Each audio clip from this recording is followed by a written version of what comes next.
call our meeting to order tonight. Renata, if you could do the roll call, please. Evans. Here. Eddinger. Here. McEvers. Here. Gookin. Yep. Miller. Here. English. Here. We will rise for our invocation. Pastor Wayne. Is Pastor Wayne here tonight? Pastor Wayne is with the Hayden Bible Fellowship. Welcome. Welcome. Thank you. Let's bow in prayer. Our Father in heaven, we thank you for your blessings in many ways and pray that you would bless indeed this meeting before us today. We thank you for these public servants, for those who have given their lives to serve our community. We understand that we come with our ideas and our vision, and yet your wisdom transcends over all. And so we pray that you would take our plans and all of our efforts, and you would multiply these things for your purposes. Our intentions, Lord, we pray that you would multiply them according to your will. We confess the brokenness of the world around us, and yet we're reminded of your faithfulness, which extends over all things, and the fact that you provide all good gifts to us. And so we pray that you would put down all that is wrong, that you would uphold all righteousness in our land, and that you would do so for your glory. In Jesus' name, amen. Amen. Would you lead us in the pledge, please? I pledge allegiance to the flag of the United States of America and to the republic for which it stands, one nation, under God, indivisible, with liberty and justice for all.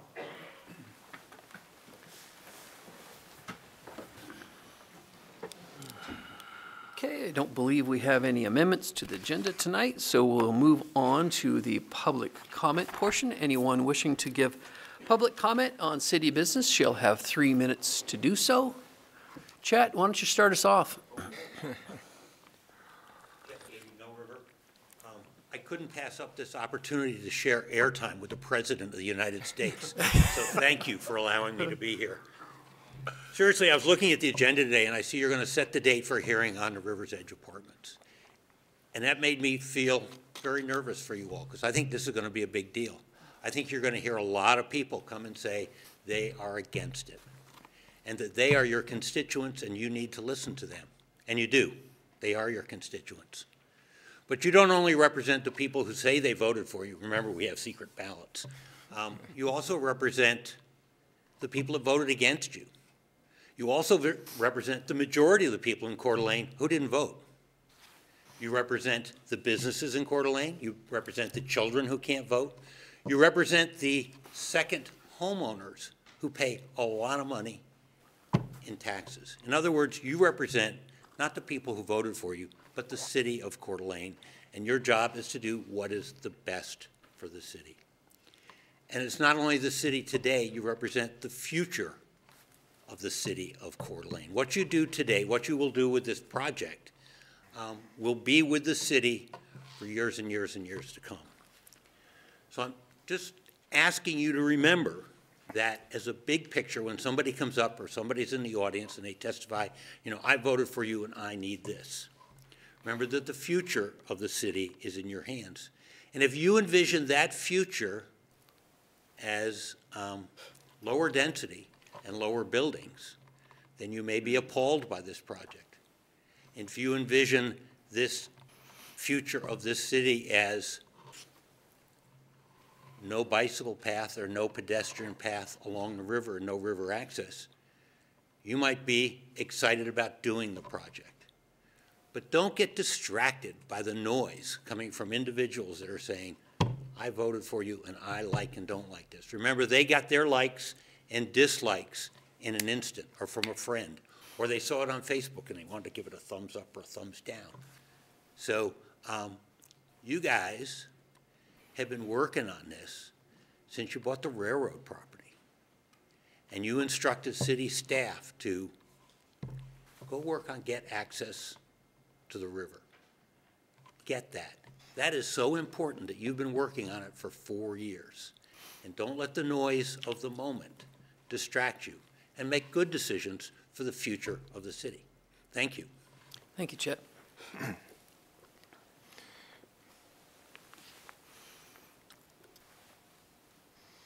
Welcome. Very simple one. So good evening, Mr. Mayor and members of the council. My name is Dave Passero, and I live at 3120 North 22nd Street here in Coeur d'Alene. I've been a resident of the city for about 8 years and an Idaho resident for more than 40. This is the fourth Idaho city I've lived in, and my reason for public comment tonight is to request that the city promptly move forward to allow auto pay and e-billing of city utility bills. After calling the city, there is currently no process to do that and nothing in the plans to act on improving the process. You are my only home bill that I cannot set up as auto pay. Mortgage, electric, natural gas, internet, phone, media, TV, insurance, and on and on. I have to wait for the city postcard and pay the bill each month. Your competitors have made me lazy. Life has made me more inconsistent with travel and family medical issues. It would be most convenient to just have the utility bill pay automatically each month from my bank account. So I don't like to bring problems without solutions, so the solution is easy. I took the liberty to call Boise, Eagle, and Lewiston to see if we are unusual here in Coeur d'Alene. All three of those mentioned cities offer auto pay and e-billing for utilities. Boise uses a third party and would be happy to share all information with you and with costs and savings if you decide to go a third party route. They do bank account pay or credit card pay with no additional fees for either. Eagle does auto pay, but the process is manual that they do each month. Only bank account pay is without fee. In Eagle, you can pay online with a credit card, but you pay a 3% surcharge. Lewiston does it all themselves, but has automated the lockbox process with their bank, which takes virtually no time from their administrative staff. And Jean, who manages the process, said she would be pleased to work with the city of Coeur d'Alene and share whatever is necessary to help us start the auto pay process here promptly. In fact, she seemed quite excited by the process to work on something outside of Lewiston. In Lewiston, you can only do auto pay through a bank account, but you can also pay online with a credit card with no additional fees for either. Lewiston has about 11,000 utility customers, and 1,500 of those are currently on auto pay. In addition, this little postcard has gotten lost in my household many times, which has caused me to have to pay 2 months the next month when we find it in the mailbox. I have received neighbors' postcards in my mailbox many times because for the Postal Service to deliver these, they stick together and whatever else happens because it's just a simple piece of cardstock with no envelope. I would like to ask that you make this a priority to implement, and it's easy to do so and ease the transaction of utility bill pay for all of the residents of this fine city. So thank you. Thank you. And Excellent. I'll leave, I've printed off the websites for those 3 cities. I'll leave them here with you, and if you can proceed, that'd be great. Yeah, that would be great. Thank you. Excellent comment. Mr. Mayor, I'm really glad that Mr. Passero came and made this comment because I was having this discussion with Mr. Tymeson when we were driving to the airport before we left for Boise. And you, I don't know if you remember that or not, or you wanted to share what the discussion had been so far. But I do, if you don't want to, that's cool. But it was 5 in the morning, folks. But now that you mentioned it. Now that I mentioned it. But anyway, it is something that I've been on city staff about for a while, because like you, this is the only bill that I get in paper in the mail that I have to print a check out for, and I bring it down to City Hall since I come here often enough. And so it's like, can we do it automatic? We do have, you can look up and see what the bill is online. So we have the dollar amount there, but we just don't do the automatic debit like you're talking about. We don't do email notifications, which I've talked about before, is we could just send out an email to people and say, hey, bill's ready.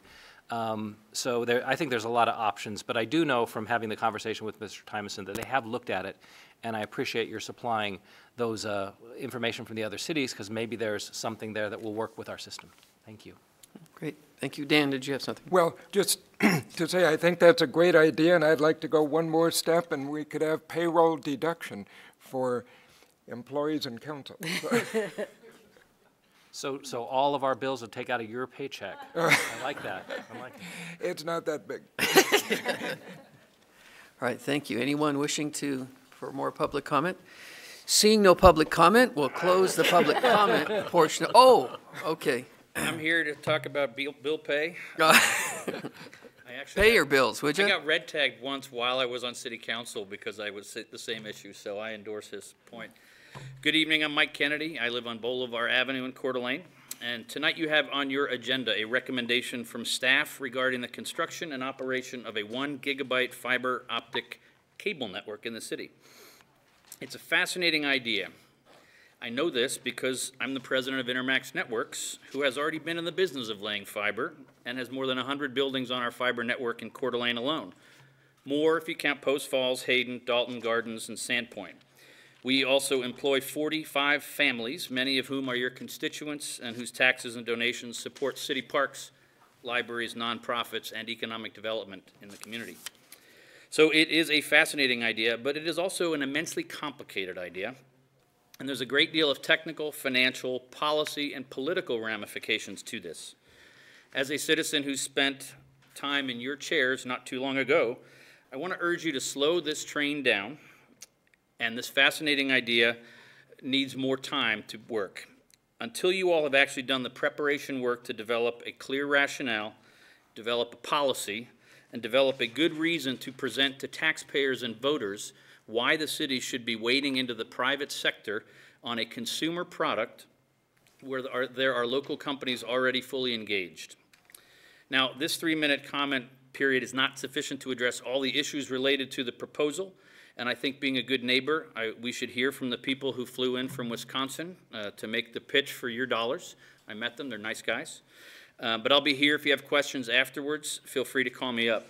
In closing, I want you to think of 4 things while you're listening to the proposal. First, as a matter of public policy, has this body fully discussed, vetted, and made it a priority in the comprehensive plan for the construction and operation of a 1 gigabyte fiber optic network and to subsidize it? 2, as a matter of public policy, do the generally cautious taxpayers of North Idaho, who aren't known to be great lovers of more government, want the city involved in overseeing an industry as fast-changing and complicated as telecommunications?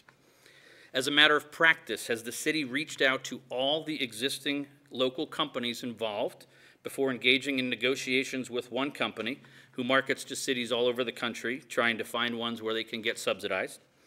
And finally, as a matter of humility, if a company as cash-rich and technologically competent as Google began and then stumbled on a fiber-to-the-home project after much fanfare, what makes us think we know something more than they do? In closing, I love this city. I love you all. I love your staff. You all are some great friends of mine, sincerely. But the city is over its skis on this project, and it should be put off until you as policymakers review it further. If this company wants to come into Coeur d'Alene and get a franchise agreement like we and other companies have done, I'll be through in a minute, and then compete with us on a level playing field, I will welcome them and maybe even sponsor their kids' Little League teams as we do now. But until then, I think this project is going too fast and hasn't remotely begun to engage all the complexities with it. So I'd ask you to reject it when the time comes for action and go back to the proper planning drawing board. Thanks for your time. Appreciate it, Mike. Thank you. Anyone else wishing to come up for public comment tonight? Okay, if not, we will move Wait, on. one more. Oh, one more? Okay, come on up.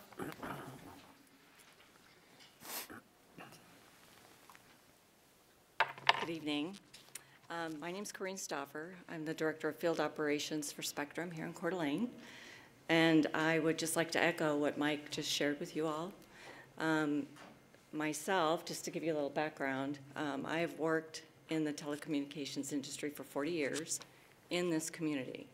So I know many of you all. I've worked with many of you all on a variety of projects that are community-based and service-based over many years. You know, as was stated just a moment ago, I think it really is important for the city to take time to ask a lot of questions and decide what's in the best interest of the community based on this particular proposal. I think you have providers that are here today that provide gig already, fiber already, and I think there's a lot of questions that still need to be asked before you move forward with the project. We are certainly welcome any questions that you may have and are here to help. and would encourage you to do a lot of additional due diligence before you move forward. So just wanted to put that on the record. Great, thank you. You're welcome. Appreciate it. Anyone else for public comment tonight? Okay, now we will move on. Are you going to go back and forth to the chairs there, Renata? Tonight's going to be my night. So move on to a presentation. So we have public records request software, and Renata has a presentation for us. Well, this is exciting news. Hopefully it's a little fun in your evening. This year, you authorized some additional funding for the Municipal Services Department to acquire some public records management software. So I'm just unveiling it here tonight with a brief little presentation for you. The system is called GovQA. It can be found on our city website by going to cdaid.org. At the top tab under I Want To, Public Records Request. And when you click into that, it takes you to this lovely page and gives you all sorts of options for finding public information. One of which is called Trending Topics. So that's an area where we're going to be able to upload certain documents that are popular at that time of year. As you can kind of see, we've already uploaded it with some Atlas Waterfront project information, the Health Corridor Eligibility Report, and of course our infamous public art tour.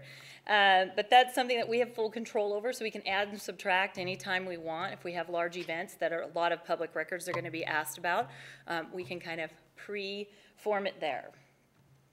When a person logs in for the first time, they are going to need to set up an account, but it's super quick and easy. This account gives us the ability to communicate with you directly as a public records requester. You can see the status of your request, whether it's under staff review or whether it's pending in legal, and it gives us all sorts of little updates on time management. What's really cool about this system is it gives us a deflection tool. So when you start typing in, you want the Atlas Waterfront Park meeting minutes, it'll tell you, hey, have you visited this portion of our web page? The minutes are located here. If you type in right now you'd like a police record, it'll tell you police records aren't managed through this system, click here. And so it tries to deflect some of that stuff that we get that we can have them kind of self-help. So like requests for county stuff too. Yes, we have lots of deflection in here for marriage licenses, divorces, and death certificates. We get a lot of those, but we don't manage any of those, so we get to send them somewhere else.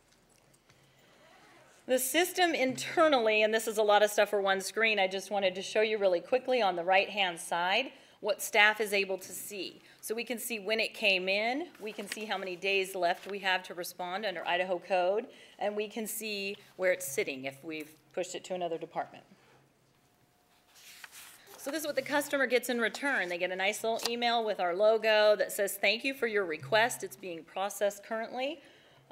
Please note that we charge if it's more than 100 pages or more than 2 hours, and we'll be in touch regarding your request. So this is another little thing that happens when the customer gets to go to their section.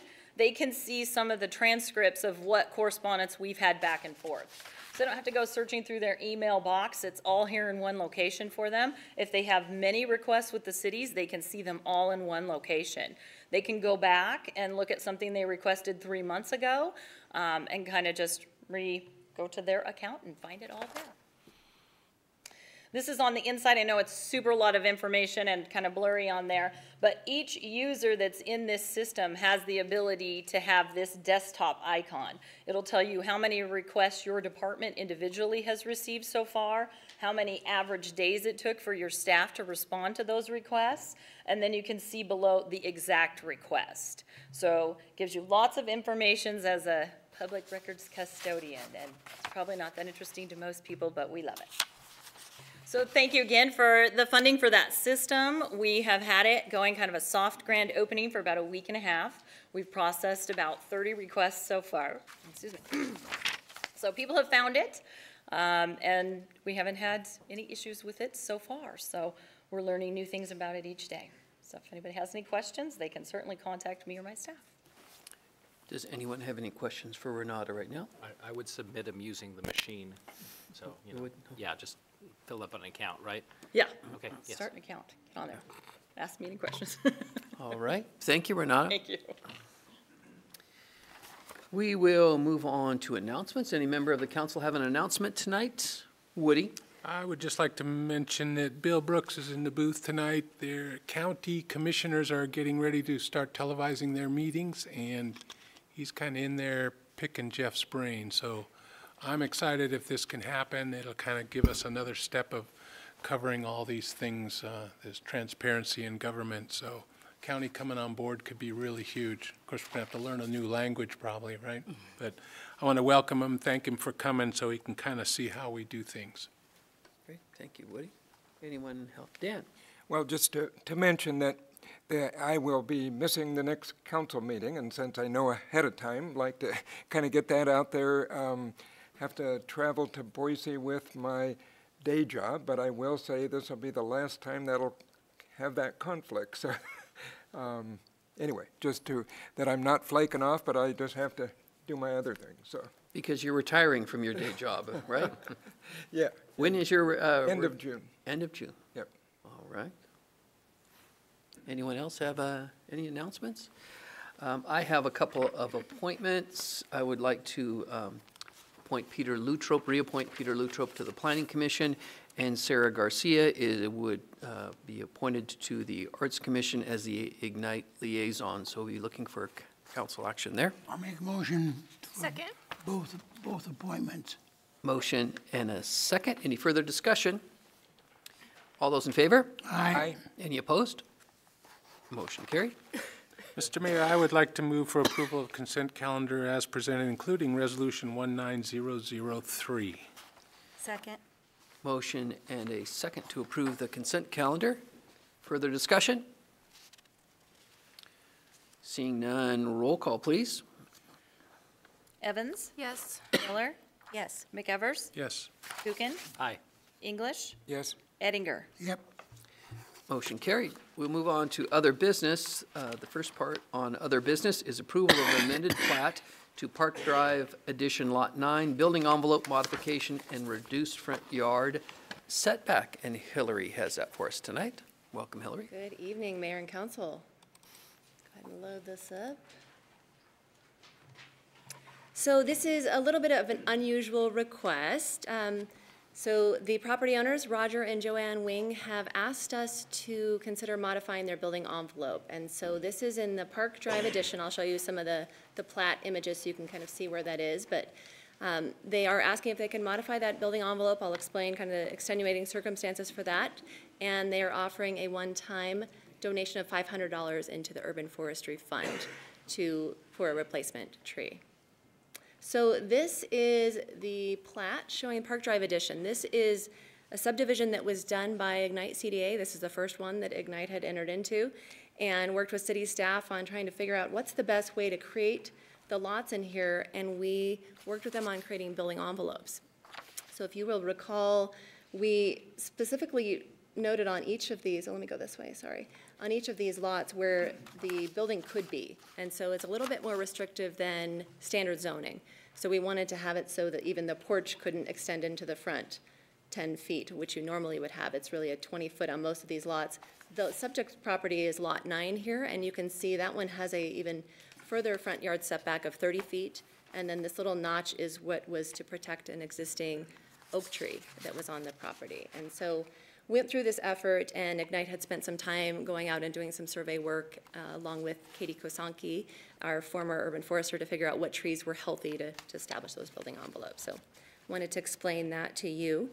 On September 28th of 2018, the now property owners did some of their due diligence prior to signing the sales agreement for the property. So they worked with their attorney on trying to figure out what they would need to do if they purchased this lot, and to make sure for this building envelope that they would do the appropriate things to preserve the tree.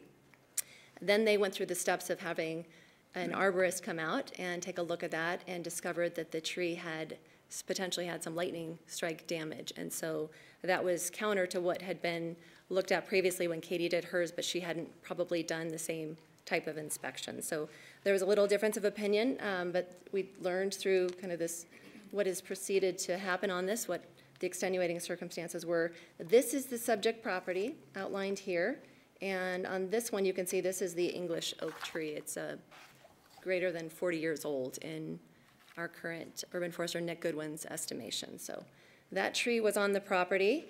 As you can see on this next slide, this is where when their arborist went out, he saw that this strike on the bark looked like that was of concern, potentially a lightning strike, and so he did recommend that they have it removed. So they did take the tree down, and they incurred the cost of that. There was concern about liability, because even though we had wanted to protect the trees through the building envelopes, it still is private property. And so if a tree does fall down, I believe you're aware that that is the liability of the property owner. So they did take the tree down.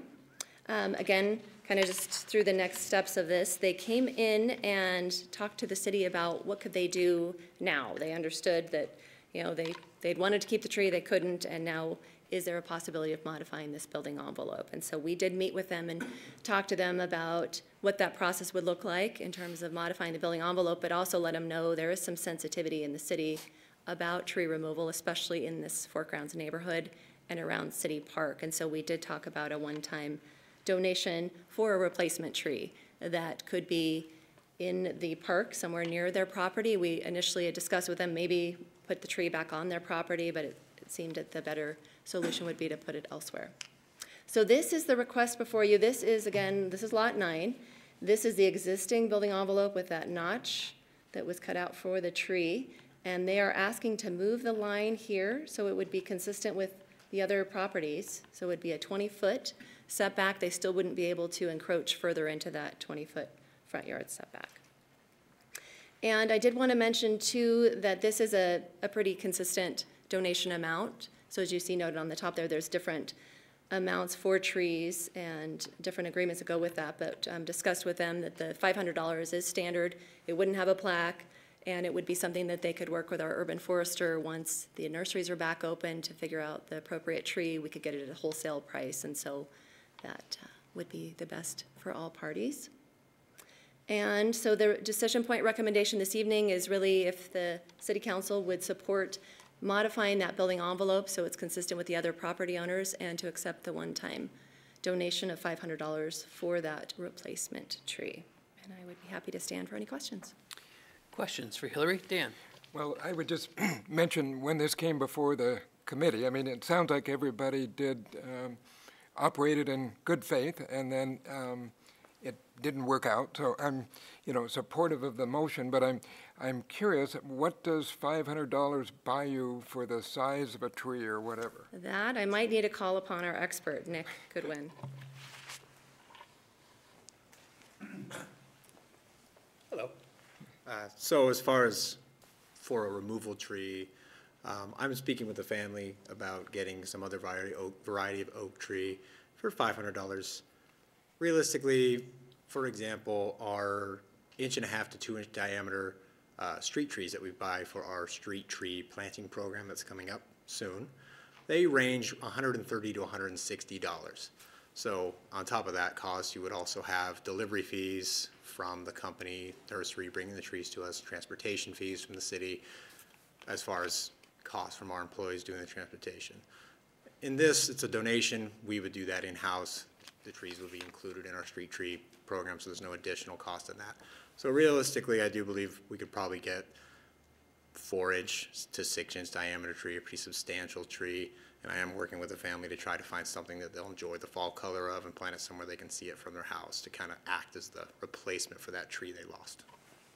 Thanks. All right. Any other questions for me? Thank you. I think you're good. Thank you. Any other questions for Hillary? Woody? So I kind of started this, and I'm sorry, but it wasn't real clear in the first packet. You guys did a much better presentation as far as the packet goes. It made me think that anywhere in the city, if somebody takes a tree out, that they're going to have to pay for it if it's on their property. Not true. Correct. That's not true. Correct. That's what it looked like. It looked like these people have to give you $500 because they have a dead tree in their property. Right. So I appreciate, I put some time in with the tree guy, and I feel better about it. It still seems that, well, the Fort Grounds special, because they like trees more than anywhere else, and that's why you need to make a donation. Little sketchy, but I get it. If they want to donate the $500 and it doesn't really matter, that they can move their property line, I think it's important, you know.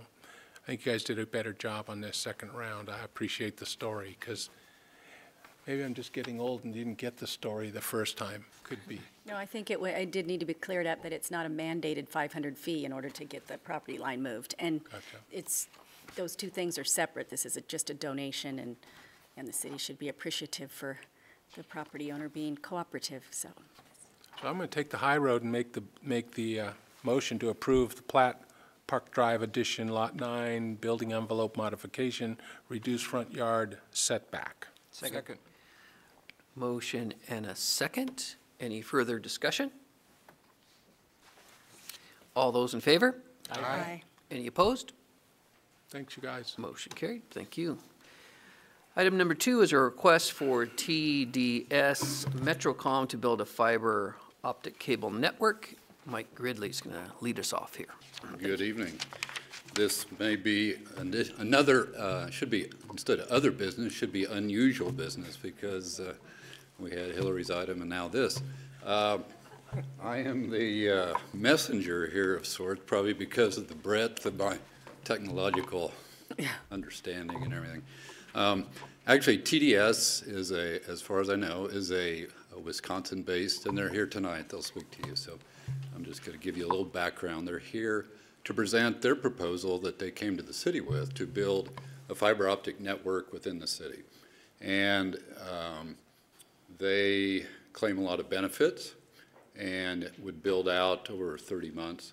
One of the biggest benefits is that it would be 1 gigabyte high-speed internet, which the folks that are into that really get excited about it. Our tech people said that is a big advantage.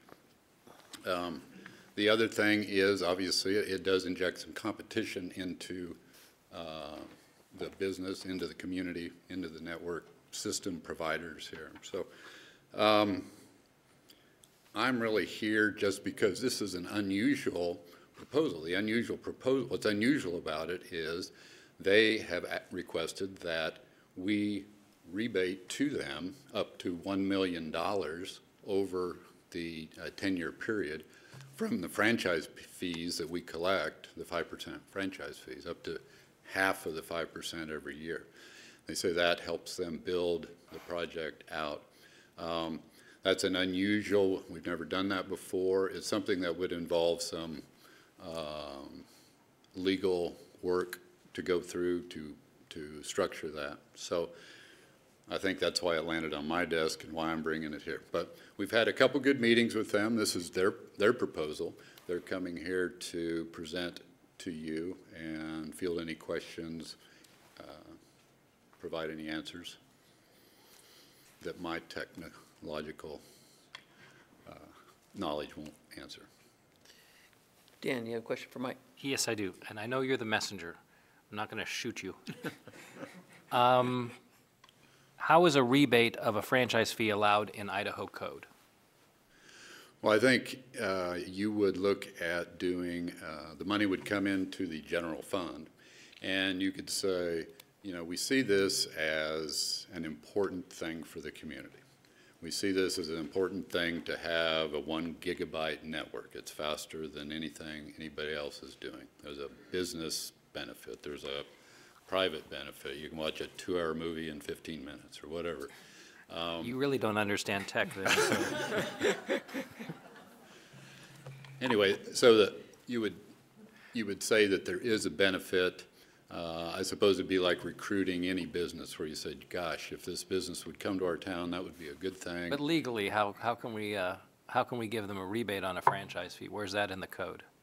Well, the franchise fee isn't designated to go to anything. You could use that for city attorney's salary, whatever you want to do.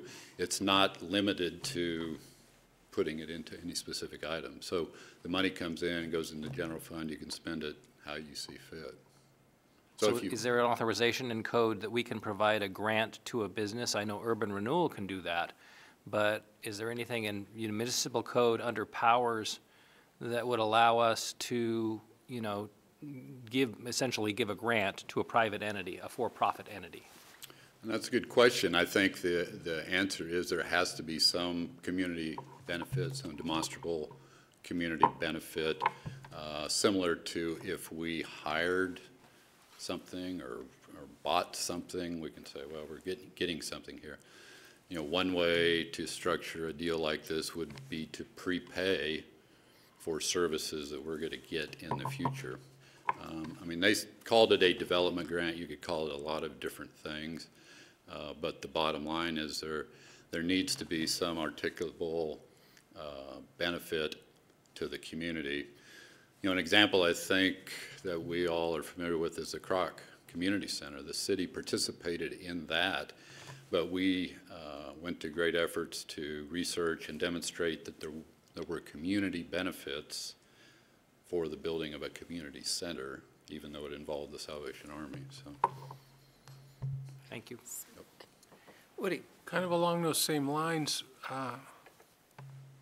Mike, I'm thinking right now franchise agreements are based around right-of-way usage. And that's, you know, Time Warner and Avista and Telephone and whoever else uses it. Does it fit in like that?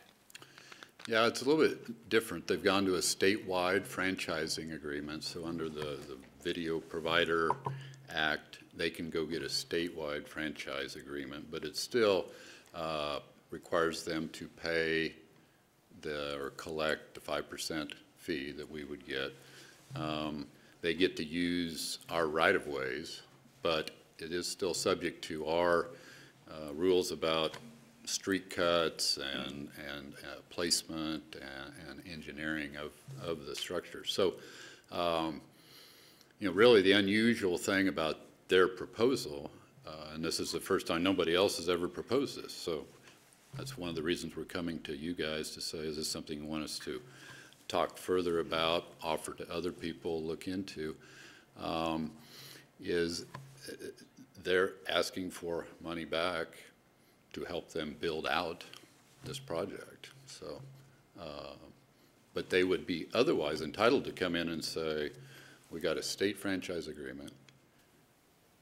We're here, we want to go into the right-of-ways, we want to build this network. And we'd say, okay, here's our rules.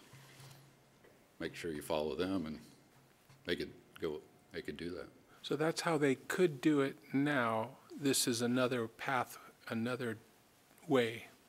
They're proposing a different approach. Right, and I think leave it to them to explain the details, but basically it does involve over a 10-year period a rebate or refund or you know, development incentive, however you want to call it, to them that is taken from the revenue from the franchise fees. Thanks. Kiki, did you have something? I'm going to wait. Okay. I've got a collection of notes, so Collection, I'll wait for okay, that good. one. Ron? Yeah, Mike, has this been through any committee? No, and we don't really have a technology committee, or we tried to think of, well, what do we do with this? That's why we thought the best thing would be to daylight it here. To be honest, you know, we don't have a business license that requires anybody who's doing fiber optic cable or providing a network to register us. So I think we knew there were some people, but this has certainly brought out, you know, Mike Kennedy with Intermax, Corrine with Time Warner, Spectrum. I think the TDS folks have been in contact with Fat Beam, Greg Green's company here. So this was a way to daylight this to council, to the community, to see if, and then we go forward. So long answer, no, it hasn't been through a committee, but we weren't sure where to take it. Do you think it should go through a committee? Well, I'm not sure what committee it would go through. You know, and this is, they're not here, or we're not here saying, let's approve this deal tonight. This is, should we continue talking, negotiating with them? Is there value to continue talking, maybe see if anybody else is interested? Anything that happens will come back to the council for approval or not at a future date. Amy? So I have a question. If we were to direct you to continue talking with TDS, which we're looking forward to hearing from you tonight, so thanks for coming this long distance. How do we ensure that there is a level playing field for other companies who may be interested in moving forward? And how do they get in front of us and be part of this process? Because it seems like this is maybe advantageous to TDS to be in front of us tonight. And how do we level that out? Yeah, that's a good question. And, you know, somebody asked me, well, how come you're looking at doing this deal with these guys? And it's like, well, they're the only ones that ever have come forward and proposed something like this. So I think the fact that we're daylighting it tonight, I think certainly the comments that come from council about concern of fairness, and we've talked to them and said, look, you know, there are other people, there's got to be a need to be fair. That's certainly something I think they're prepared to speak to. But the recommendation would be to go forward. One idea we had was to put out, if we think this is something that we want to incentivize or to motivate companies to do this, to build a bigger network or a faster network, we can put out a request for proposals, an RFP, saying, we'll do the same deal with anybody if you come in and do the same terms. So I think fundamentally, yeah, fairness is something that everybody's aware of and makes sense. So, but the comments from council will certainly give some instruction to them and to staff for where we go. Dan.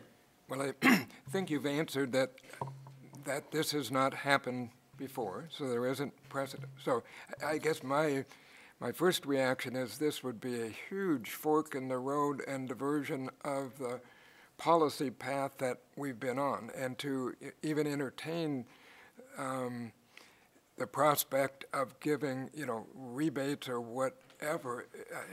I guess I just speaking for myself, I mean, there'd have to be a really incredible, compelling reason that something would drive us to do that, because we are so, you know, desperate or needed, and I don't have that sense. So I guess that, if they're looking for feedback, that's mine, so. Well, that's good. I mean, that's what we want, so. Woody.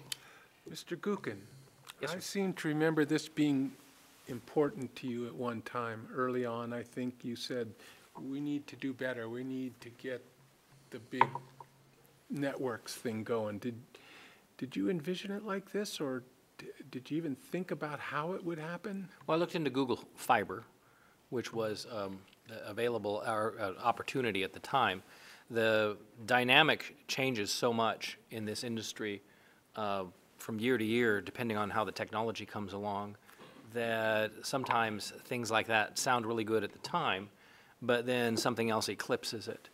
So while it sounds really fun to have, you know, gigabit Ethernet in your home, whether it's practical for you as an individual or it's something that you really need or want to pay for, is a curiosity. In fact, I would say that if there was going to be a technology that we were going to be investing in as a city to promote high-tech stuff, it would probably be wireless as opposed to fiber. And that would just be my opinion as a guy in the tech industry. I think that would be a better, because there's less infrastructure. As a matter of fact, I think a wireless company isn't even covered by the statute with regards to franchise fees. So I think if you wanted to set up a WiMAX company, you could probably do it without paying I don't know, Mike would know the answer to that specifically, but I think some type of high-speed wireless would probably be something we would want to look into, especially for an end user. So I guess my question sort of gets around to, is it our place, government's place, to put this out there? Oh, absolutely not. Okay. I think the free market works, and I think we have great competition now. We have a great selection of services to choose from. Everyone does. It's not like, you know, we're out in the middle of somewhere where we really don't have service, and this would be an incredible advantage to the city and the community. In that case, yeah, that would definitely be something to consider, but that would be on our long-range plan. That would be part of our vision, part of our comp plan would be, hey, we're desperate for service. It's like I was up in Bayview in the fall, and they have a problem with cell towers. They don't have enough cell towers for cell service, so people can't even get a cell signal in their phone. Obviously, if Bayview was a real city, then that would be on their long-range goals, would be to improve their wireless communications. But we don't have something similar here. It's not on our radar. Thanks. Sure. Anything else for Mike for now? All right, Mike, you want to introduce your presenter tonight? Not sure who's going to speak, Drew or Josh. Come on up. I can help you with that, I think. You are the technology expert. Yeah, we're in trouble now. For Mike to pull his flip phone out. Oh, I don't see it. Just bring up the DOS prompt, you'll figure it out. He doesn't know what DOS. It's different from Wisconsin. Siri and Alexis. Alexis, bring up the presentation. Yeah, I'll Thank try. you, Mike.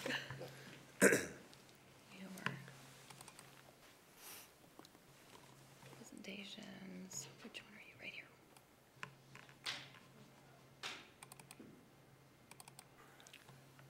Perfect. Thank you, Renata. Oh, great. And just advance it like a regular mouse? Yeah, or you can use the arrow key, whichever. Very good. Well, good evening, Council, and thanks for the opportunity to hear from TDS here this evening. I appreciate the welcome committee that we've received. My name is Drew Peterson. I'm the Senior Vice President of Corporate Affairs for TDS. We are headquartered in Madison, Wisconsin. And really what I want to do tonight is talk to you and share with you the conversations that we've had with your staff. We've been talking since August, and we've had multiple meetings, and they've been very fruitful. And I think I've got the responsibility to demonstrate to you the benefits and the value of 1 gig internet service, video, sophisticated video and voice.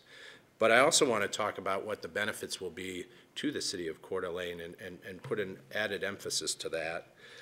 And I also want to make sure that you appreciate that if we are to enter into a development agreement, and we're not wedded to this franchise fee agreement, but I can certainly speak to it, with that development agreement comes the ability for you to really help direct us. We're committing through this process that we're going to build to 23,000 households and at a total build cost of $30 to $33 million.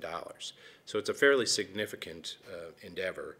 And we're going to do all of that before we go into any sort of partnership with the city. So you're going to see the investment take place before there is any kind of remittance that were to take place. So really my goal today is to answer all of your questions, to give you a better flavor of who TDS is.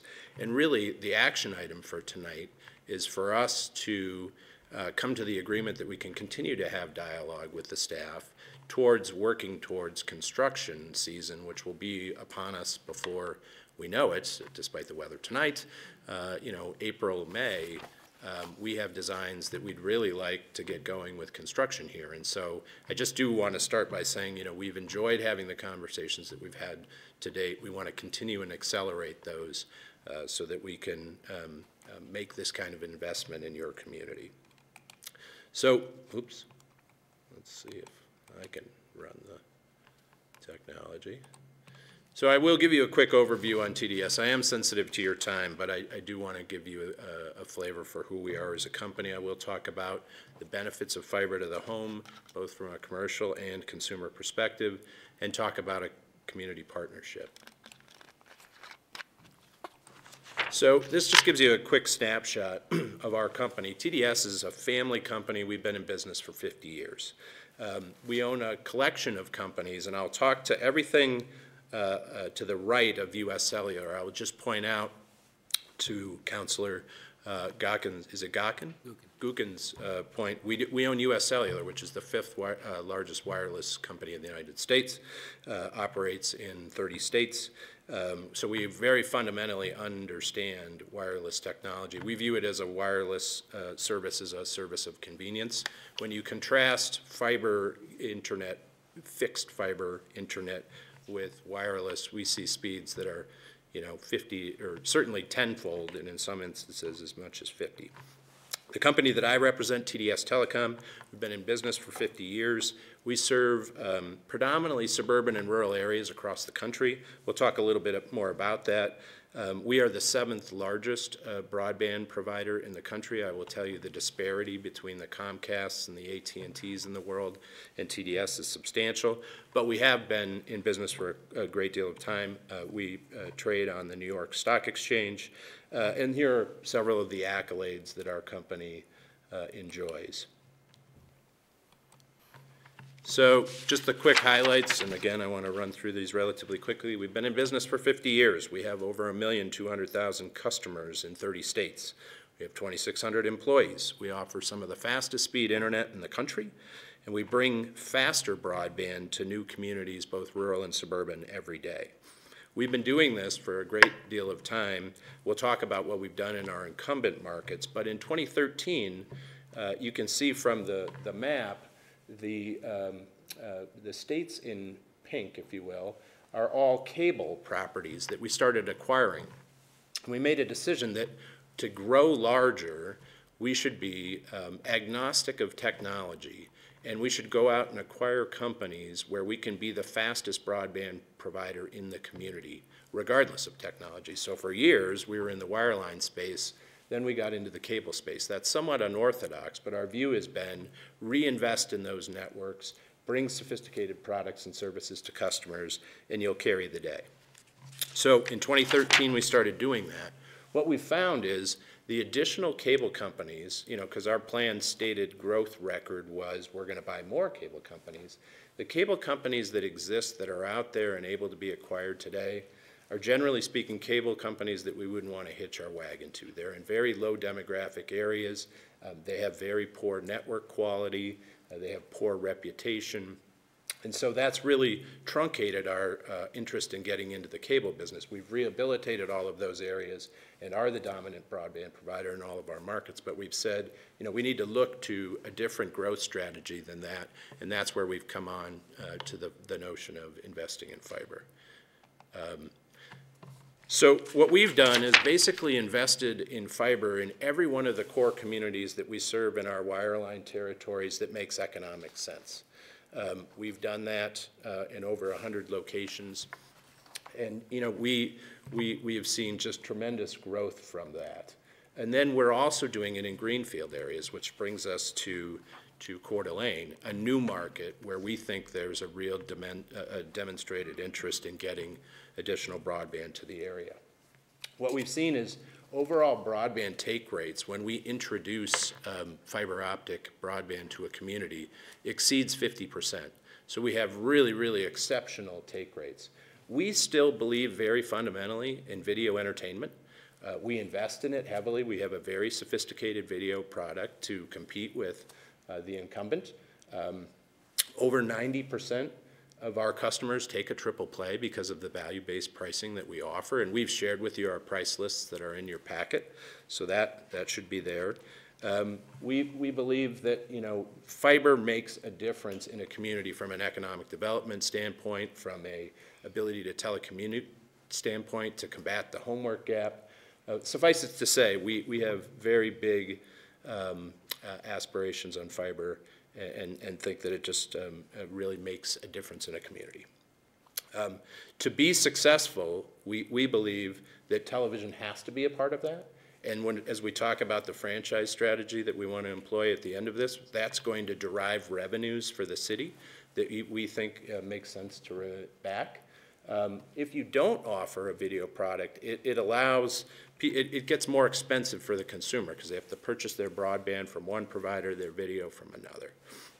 We think that bundling really makes a tremendous amount of sense. We also think local scale matters. You've got to have exceptional customer care. We're going to stand up a workforce in Coeur d'Alene. We're going to build a cluster of fiber optic activity here. So our fiber strategy has evolved. As I mentioned, we've done this in over 100 communities. It provides strong revenue growth for us. That's important, but it also builds competition. Fiber candidates within our existing footprint have diminished. So now we're looking at out-of-territory areas, and that brings us to Coeur d'Alene. And I don't need to tell you, and in the staff conversations we've had, the high growth of this market, the strong demographics, the substantial commercial opportunities, those are all attractive components to this community that we'd like to invest in. And partnership becomes a part of that, because as we build out this network, we think you're going to be able to advertise that you're a smart city, that you've got the fastest internet in the country. We think that makes considerable benefit to you as a community and to your constituents. We've done this in a number of communities and had great success. I highlight one, which is Sun Prairie, Wisconsin. It's a community of about 35,000, so not too dissimilar in size to you all. In 2017, we partnered with them. We came in, they actually had a small municipal broadband network that served about 600 customers. We acquired that network. They had built a passion for broadband in Sun Prairie, and we came and talked to them and said, we see the growth in your community. How are you looking at how you're going to build this network out? And they told us, we want to be a smart city, but because of the capital costs that are associated with this, it's going to take us 12 years to build our fiber network. We said, well, what if we come in and build it in 12 months? Now, it took us 16 months because we had to go through winter, but this community of 35,000 has responded dramatically favorably for us. We have 65% market share in that 16-month period of time, and we've really demonstrated that competition and fiber is a tremendous community benefit. We're doing this now in 6 communities. This is a little bit of an eye chart, so bear with me. But all of those green communities are in and around southeastern Wisconsin. They represent about 35,000 households and a community investment of about $40 million. We've done partnerships with 4 of the 6 of these communities. And I pointed out just to suggest this is a model that works in other locations. And in your packet, we demonstrated where we've entered into partnerships with other communities. We recognize that you're not cash flush, but we also recognize that at the end of this process, you're going to have a tremendous network. It's going to drive economic development. It's going to drive commerce. And there's an increment that we think makes a lot of sense for you to participate with. So in 2019, we're building another cluster in central Wisconsin that'll be about $60 million in investment. We're also doing fiber optics deeper in a number of communities that we already serve in our states across the country. That'll be about a $25 million increment. And we're looking to do a new cluster of about $45 million, and that's what brings us to Coeur d'Alene. I think I've sold, the benefits of fiber optics. We talk about, there is choice in Coeur d'Alene. We don't dispute that.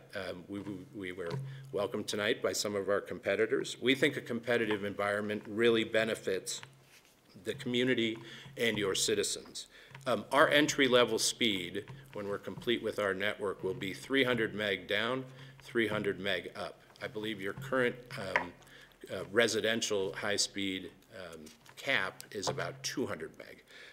And considerably slower in other increments. Our medium flavor speed will be 600 meg, and our fastest speed will be 1 gig. From the community's perspective, why does fiber optics matter? It's the technology of tomorrow built out today. It is the fastest speed that's available, sort of commercial grade in the country. With expanded bandwidth capabilities, you get all kinds of information flowing fast. It's extremely reliable. Security, it's nearly impossible for hackers to tap into. I think from a community's perspective, it drives home values. The Fiber to the Home Council has pointed out that it can increase your home value by as much as $6,000, and it's future-proof. You will have a state-of-the-art network built that you can, I think, be proud of. There's a video that has been included that you can view at your leisure. So why are we at Coeur d'Alene, I think, is a fair question. We go through a national exercise to identify communities that we believe are technology forward, that we believe have a thirst for additional investment, that we believe have strong demographics, that we believe customers are ready to adopt these. And in all of the conversations that we've had with your staff, we understand that the community is very excited and enthusiastic about getting additional broadband into Coeur d'Alene. We believe that the community is served by very strong providers, but we believe that there's room for additional competition at faster speeds, and namely in the residential space. I think that's a critical point to underscore, that we intend to build out to every residential homeowner in the municipal limits with our broadband speeds. So partnering with us would get 1 gig service, would get IPTV service with things like whole home DVR, wireless set-top boxes, video on demand, managed IP, which is a voice over IP product for business and commercial customers, advanced services, local service, local technicians, 24-hour help desk. And as I mentioned early on, we intend to create jobs, which I think is also important from a city council's perspective. We want to stand up a workforce here, a customer care workforce, a sales engine, field service technicians, and these will be family supporting jobs. You know, we heard from Mike tonight about the importance of investing in community. We want to out-local the locals. We have committed in our development agreement template that we'll make over $20,000 of investment in Coeur d'Alene for 5 years to recognize community involvement and how important that is. We need to build a brand here, and we fully intend to do that. So as I mentioned at the onset, this is about making a considerable fiber optic investment to bring services to all your commercial and residential customers. We have talked with some of your local providers about what can we be doing, how can we partner with them to accelerate a fiber build. And there is additional fiber capability that we could take advantage of. So recognize we're trying to come into this competitively eyes wide open and work with local partners to make this a success. But we've been in the broadband business for 50 years, and we certainly know how to make a market productive. So what do we intend to take place once we're complete with our construction, which we'd hope to enter into this spring? Immediate improvement in services when we're complete, increased competition for broadband, video, and voice, more products and services to choose from, competitive pricing. Let me say that again, competitive pricing. We're not going to come to a market and be more expensive than the incumbents. It's just not how a competitive market works. So what's important to us? We do have access to rights-of-way, as Mike pointed out. We have applied for and are soon to be receiving our video franchise certificate.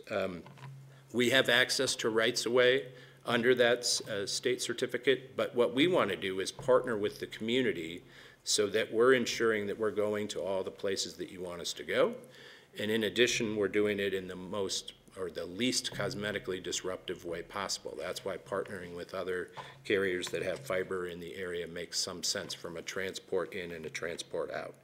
We've talked about a development agreement, and I think what's important to that is if you think about, you know, it's a $30 to $33 million investment.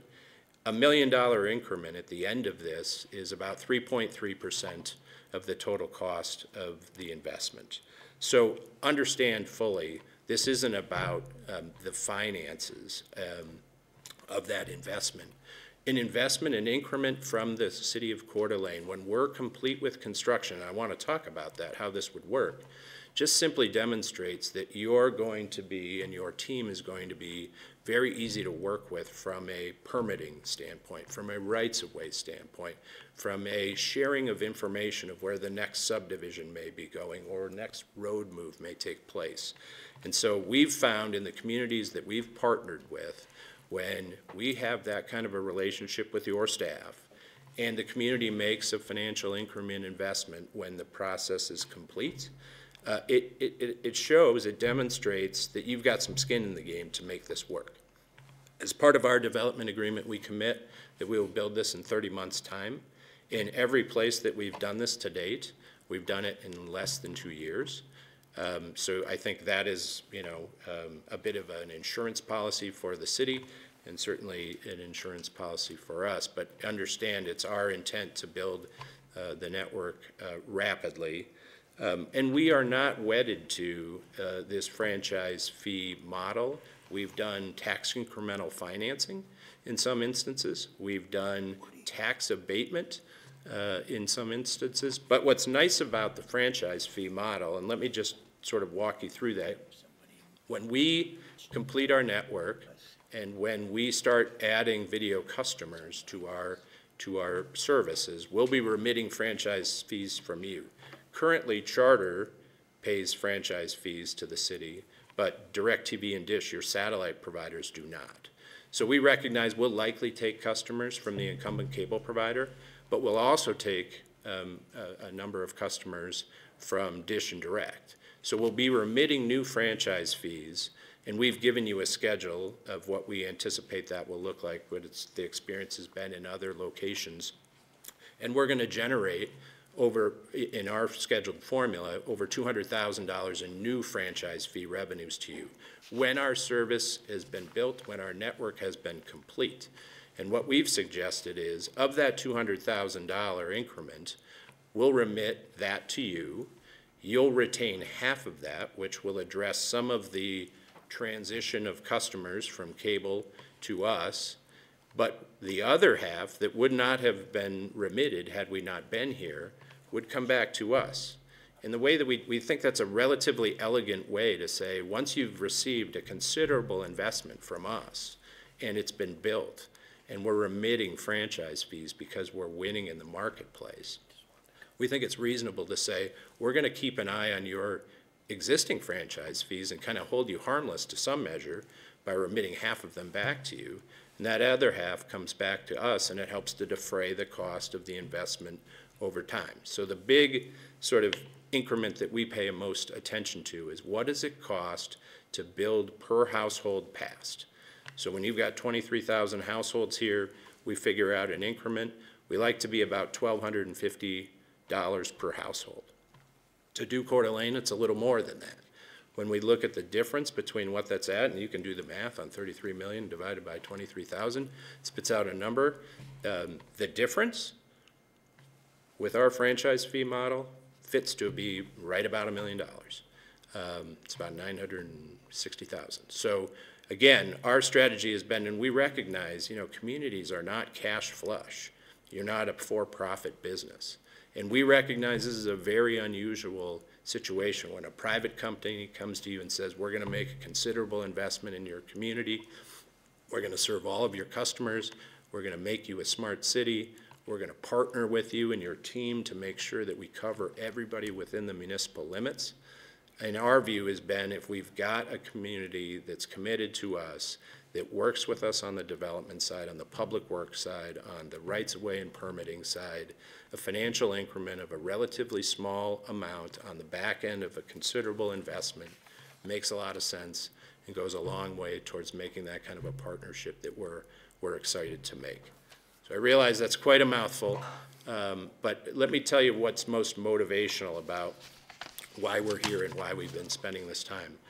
All of the research that we've done and all of the community dialogue that we've had has just validated that Coeur d'Alene is a place that we would love to do business. As I said, we're a family company. There was some discussion that we're going to all kinds of communities across the country. I can dispel that myth and say we're going to a cluster in central Wisconsin. You've seen most of the outcomes of those discussions in 2019. The other place that we'd like to set up a cluster is in several of our existing markets in Tennessee and Georgia. And a new market, a new geographic territory for us as a cluster, we would like to do Idaho. And so the conversations that we started in August, we're all leading towards, we'd like to shine light on this so that we can get focused towards building this spring. So to Mike's credit, shining light on this, I want to make sure that people appreciate, we've been having discussions with your team, with Troy and Mike and Hillary for, since August. But it was important for us to come before you and share with you precisely what we're intending to do, to give you a sense of what we believe the economic and societal benefits of this would be, and to really answer any questions you may have. So with that, I will take any and all that you have and hope that we can move towards continuing our discussion with staff towards making investments this spring. Questions? Woody? I'll just make a couple comments. You're quite the sales.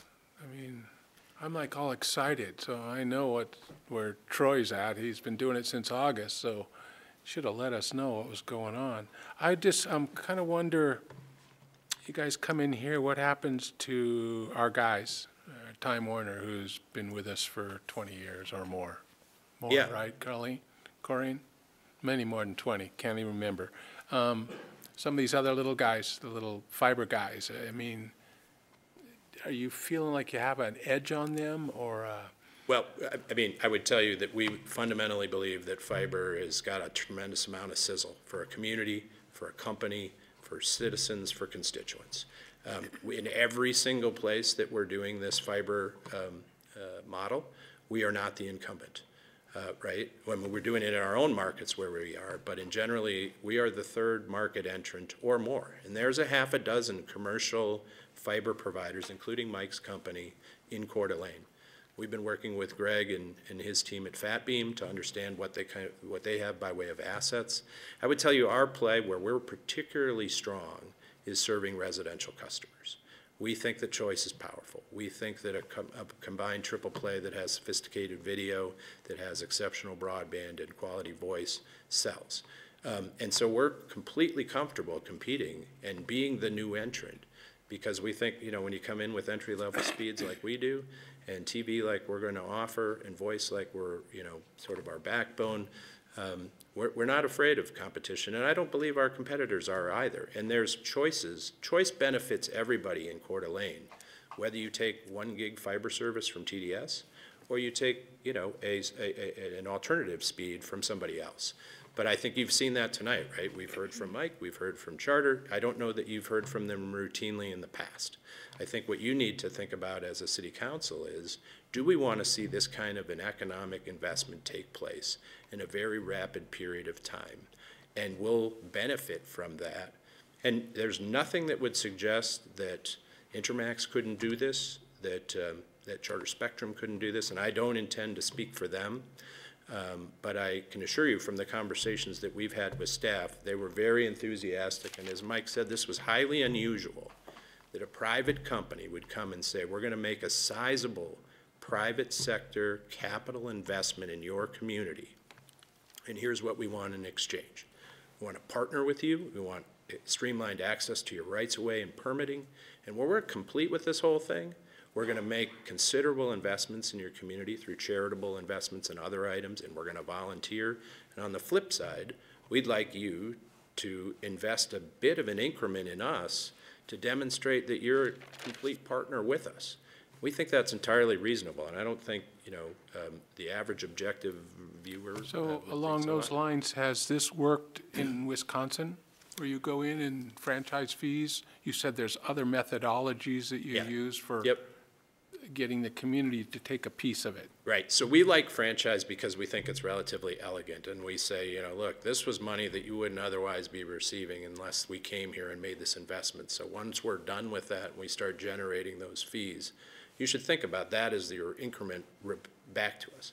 We've had other communities that said, you know what, we have this industrial business park that the incumbent cable provider won't go to. The incumbent wireline provider doesn't have adequate speeds.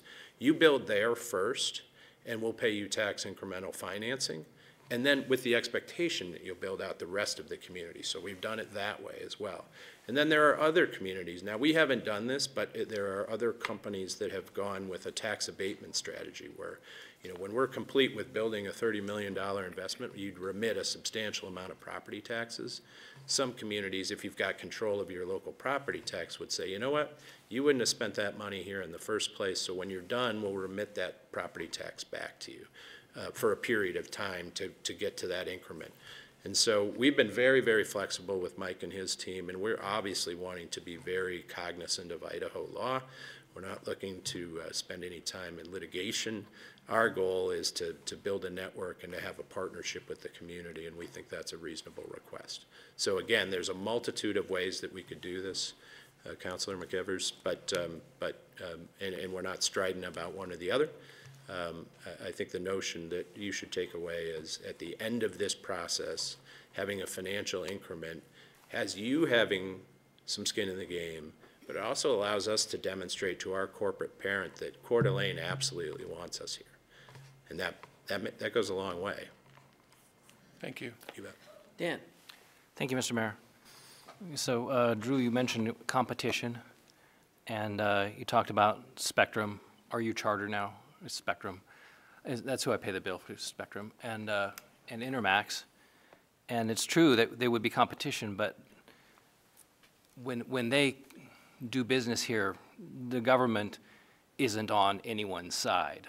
They're private industry doing their own thing without us putting our thumb on the table to give anyone an advantage. And I think that's what you're asking for, is because you mentioned that. You talked about TIF, you talked about rebates.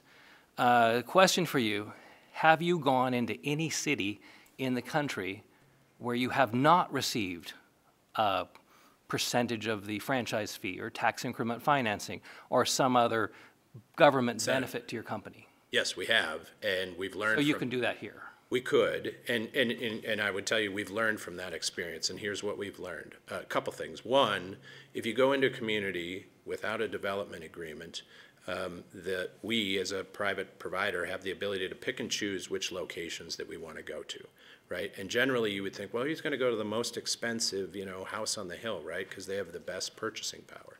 It's actually quite the reverse. We go to the most concentrated subdivision areas because there's the most amount of households, and it lowers your cost. And so we have absolutely done that in the past, but we've found that permitting can be slow.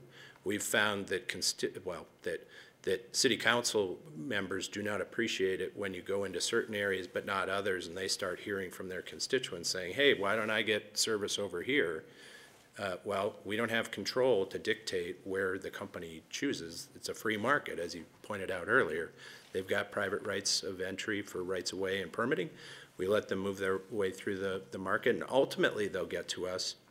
It just won't be in that consolidated time frame that we talked about. So we have absolutely done it in the past. I have changed my tune on this from being like, I think it's ridiculous that we go in and talk about all the altruistic things we're going to do in a community for 40 minutes, and then the last 10 minutes we start talking about an increment at the end of that, right? You go from really interested in this to, that's a little tricky. From our perspective, though, the communities that have done that have done so much to build enthusiasm for the smart city that they're becoming, have been so helpful about saying, we're going to put a new subdivision in here, or we're going to annex this area. And as you're building your network, you should be thinking about that. It makes a huge difference.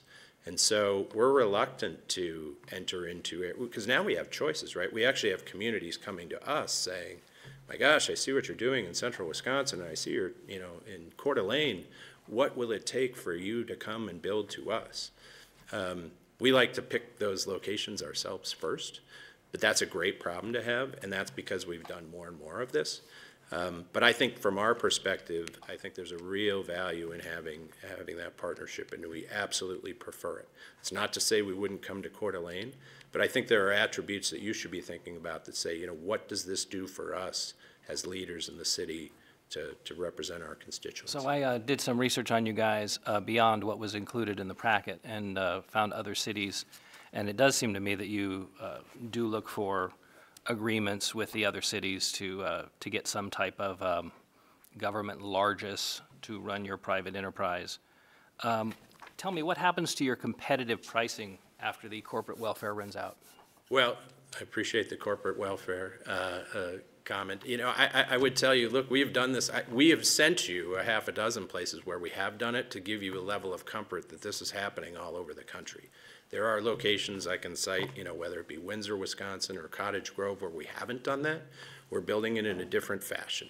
Nevertheless, when you come to a market as a competitor, you've seen our price list. It's very, very assertive.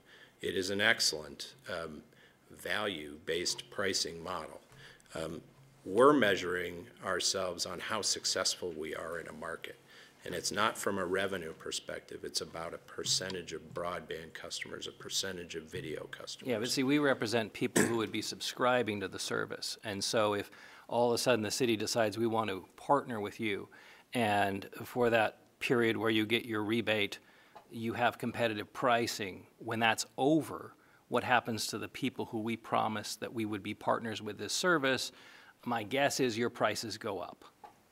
Well, our prices remain competitive in the marketplace, and then to continue to be the market leader, I think you'll have very value-based pricing. I can't definitively say that our prices don't go up over time, but I can also say that our focus is on winning market share and being incredibly competitive in the markets we go. And in a place where we're going to stand up and put the flag that we're going to be a 1 gig provider in a new geographic area, I can assure you that our goal is to demonstrate not only to you as a community, but to our company, our employees, and our ownership that we're here to stay. I hope that's responsive. We'll go to Amy, and then we'll go to Dan English next. Earlier, you mentioned there was extensive community dialogue. Can you expand on that? And you mentioned talking with staff. Yeah. Who else? That beam. From a technology perspective, we talked to several of the companies in and around here. We've talked to national contractors that we're going to utilize for purposes of construction. We're talking to employment agencies to make sure that the workforce readiness is here. We think it is. We think it's a talented local workforce that we can take advantage of. So you kind of go through all of those environmental scans, if you will, to figure out, what are the sort of attributes of the community. Our conversation started by coming to the community and saying, we're thinking about doing a fiber network here. Everything that we've done by way of our research suggests that there's demand for it, there's growth for it, the speeds we think can be highly competitive. What are you hearing from the city's perspective? And we got good feedback that, we think competitive choice would be a good thing. We think that investments that include 1 gig make a city a destination from an economic development standpoint. I mean, we've heard a lot from this cluster about new business siting formation. People used to care about healthcare and banks and schools, and now they care about what's the technology connectivity like in a given area. And I think you've got very good commercial options in Coeur d'Alene. I think we'll be competitive. We won't win all of those. We'd like to win your business. But at the end of the day, I think where we're going to really, really have an exceedingly impactful focus on this community is with your constituents, where they're going to have an alternative choice for a fixed broadband provider that's reliable, that's highly value-based priced, and focused on service. And I think that's powerful. Dan English. One of the things you mentioned that I guess strikes me, raises my discomfort level is talking about a partnership where, kind of like speedier, what I'm hearing is speedier permitting process, access, where are the new subdivisions going in and all of that. And I guess I wouldn't be at all comfortable with something where it seemed like we were giving anybody special treatment or better information or quicker service. I mean, we treat them all the same. Yeah, absolutely. And we need to, and I think if I could rephrase what I was saying you're giving us intelligence about what's happening next in the community. We all get non-discriminatory access to that, but we are reliant on you to share that kind of information as a city from the public works perspective, from the city administrator's perspective. I guess that's available to anybody who is researching. Well, yes, it absolutely will be available should we, come to Coeur d'Alene. That's the kind of information that, we're going to do a road move, and, both the incumbent wireline provider, the incumbent cable provider, and any other fiber provider would get similar notice to that. What I was suggesting is just you're giving us better intelligence as it relates to Coeur d'Alene and where we're headed from a construction perspective, because as you build that relatively sophisticated network, it is so much more efficient when you know precisely where you need to be going. That's the kind of thing that really helps us to reduce cost and improve the construction process. Hopefully that makes sense. Any other questions, Kiki? I've just got a couple. So I'm kind of following up on what Dan English had said, and this feels a little bit to me like this partnership agreement is sort of an endorsement to the community of this particular product and build out. And so that makes it feel like to the community would be hearing that the city is endorsing this one provider over all others. And that is where I have a hard time feeling comfortable with that leveling the playing field for everyone. So, that's the way I'm kind of summing up, it feels like that. We're going to be your sales force, your partner, your your endorser for this whole project to the consumer. And I'm not sure if that's a proper role of the city to do. So I've got that for you to address, but in the course of that, what has happened or what would happen if this doesn't work? You've said that you expect to have a 65% market share at a certain point after build out.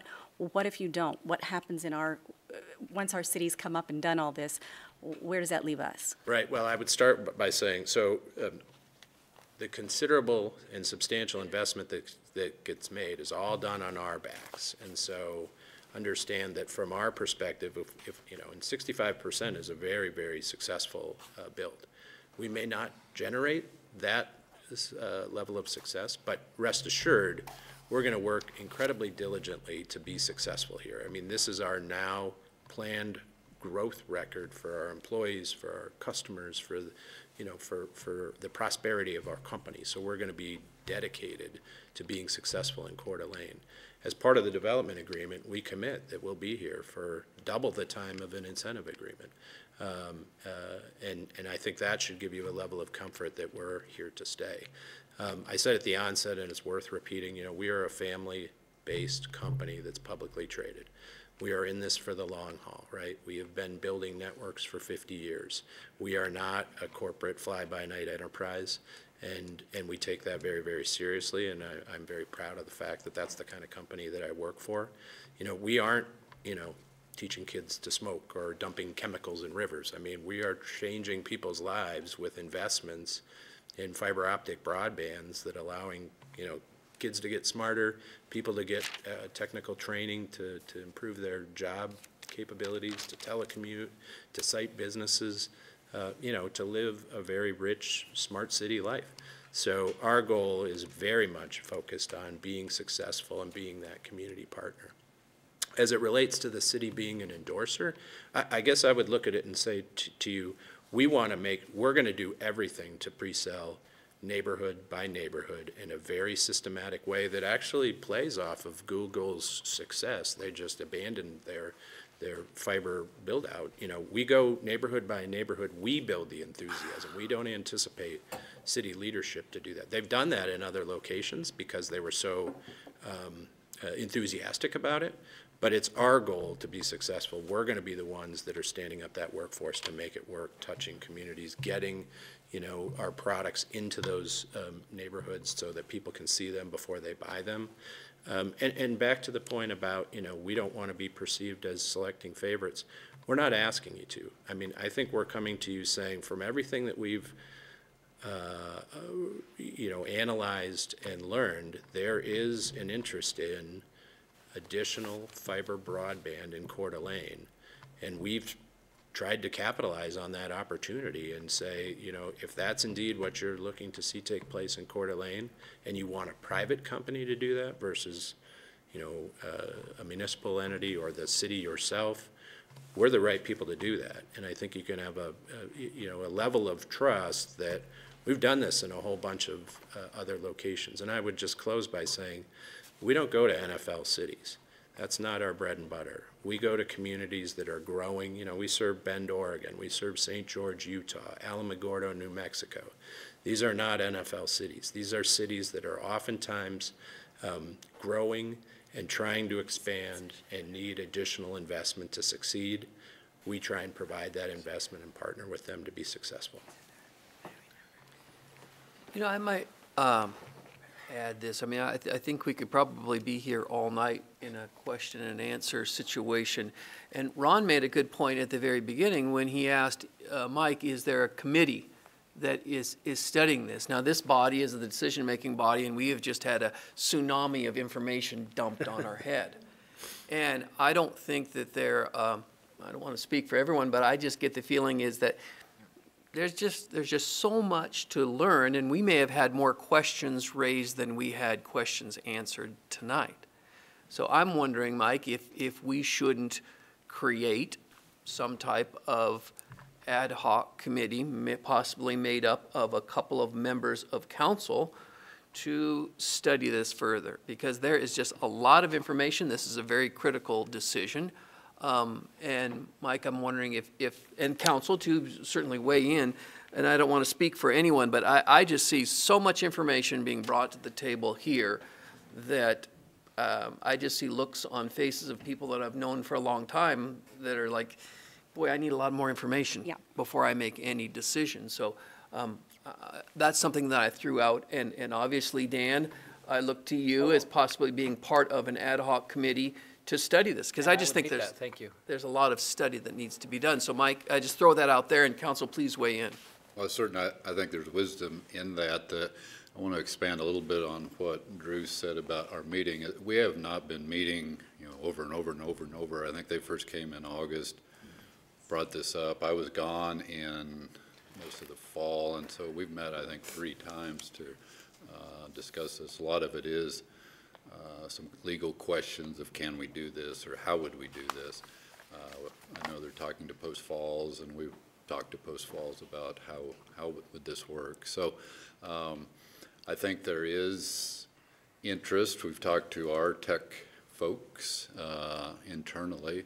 They see some value in, who doesn't, higher speeds, faster, cheaper, whatever.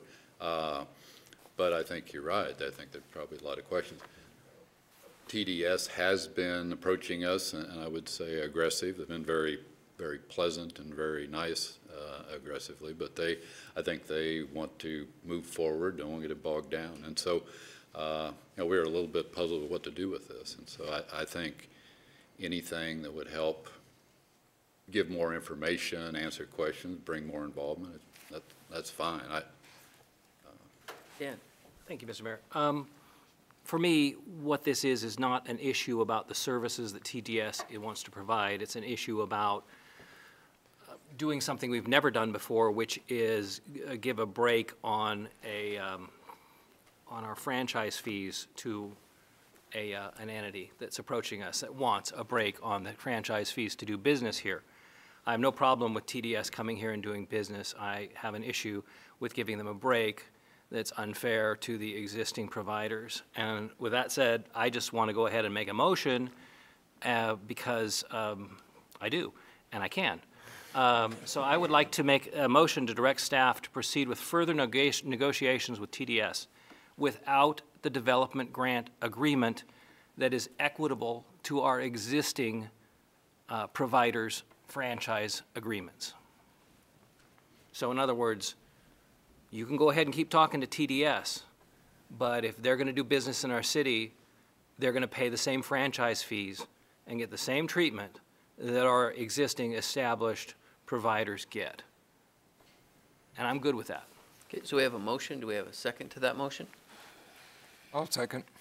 Motion and a second. So let's have some further discussion. So, yeah, so what I was going to say, sorry, Dan, what I was going to say is, again, I don't have any problem with what you want to provide.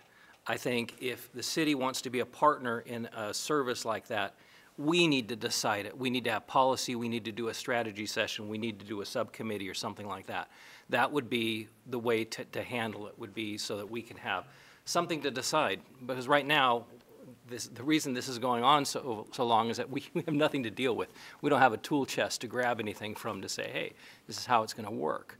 But if you just want to come and approach us as a vendor like anyone else who's come to us, and I think we've had a couple in the past 2 years who said, we want to set up a fiber, network in your cities. Great, Mike Gridley comes up, says, here's what it is, here's a franchise agreement. We're like, fine, go for it. And that's just the way I would prefer to do it. Because right now, we don't have anything on our plate. When we provide services, streets, parks, sewer, water, that's what we do. We don't go into this area. We never have before. We have private industry that does that for us. Dan, English? Well, just to, give a feedback and for, appreciate you coming, but I mean, to kind of give you the benefit of, the honesty that I've lived here all my life, been around, and out of all of the things that people talk to me about being on council and issues with the city, faster broadband, I can't remember that I've ever had that conversation other than it would be sure, it'd be nice if we had that and all of that, but frankly, for most of them, they'd much rather have another lane on Northwest Boulevard if we're going to spend some money and get somewhere faster. So just giving you that honest feedback that I don't have any sense that in terms of all of the priorities that are out there for the city to spend time and energy, that's probably not one. But again, if, free market and want to come in and just like everybody else, then great, but. Ron? Yeah, I agree with you, Mayor, that I think we should have a committee. And I think Dan should be one of the members, and possibly Troy, and maybe somebody from one of the other companies. So I guess the question, so you'd made a motion to move forward with this negotiation. Mike, would it be appropriate that Dan is council's representative on the negotiation team? Not to volunteer you for a job, but I just did. I mean, would that be appropriate? Because I think that the council looks to Dan because some of them think he's smart. But we haven't. So We gonna vote on anyway, that? so anyway, Yeah, we're I think you trying can to do whatever you want to do, Okay. obviously, and I think, so, that would be the Have- answer. Yeah, We Kiki. haven't heard whether TDS is interested in moving forward with negotiations without that caveat. Sure. They don't get a vote here, though. We're the ones who are making a decision.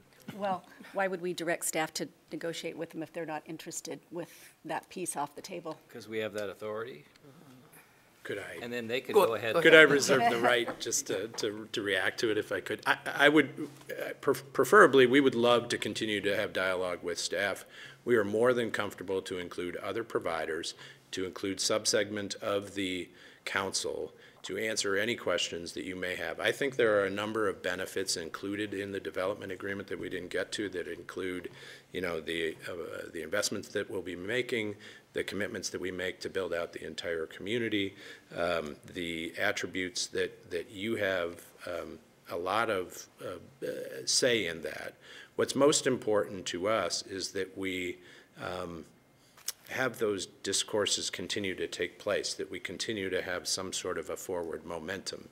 We're fine, with the concept of offering this up to anybody that would like to do this, as long as it's done with a date certain, right? Because we very much want to start the construction process this spring. That's why we started these conversations, albeit there have been 4 or 5. Mike has not been in all of them. They've been very introductory.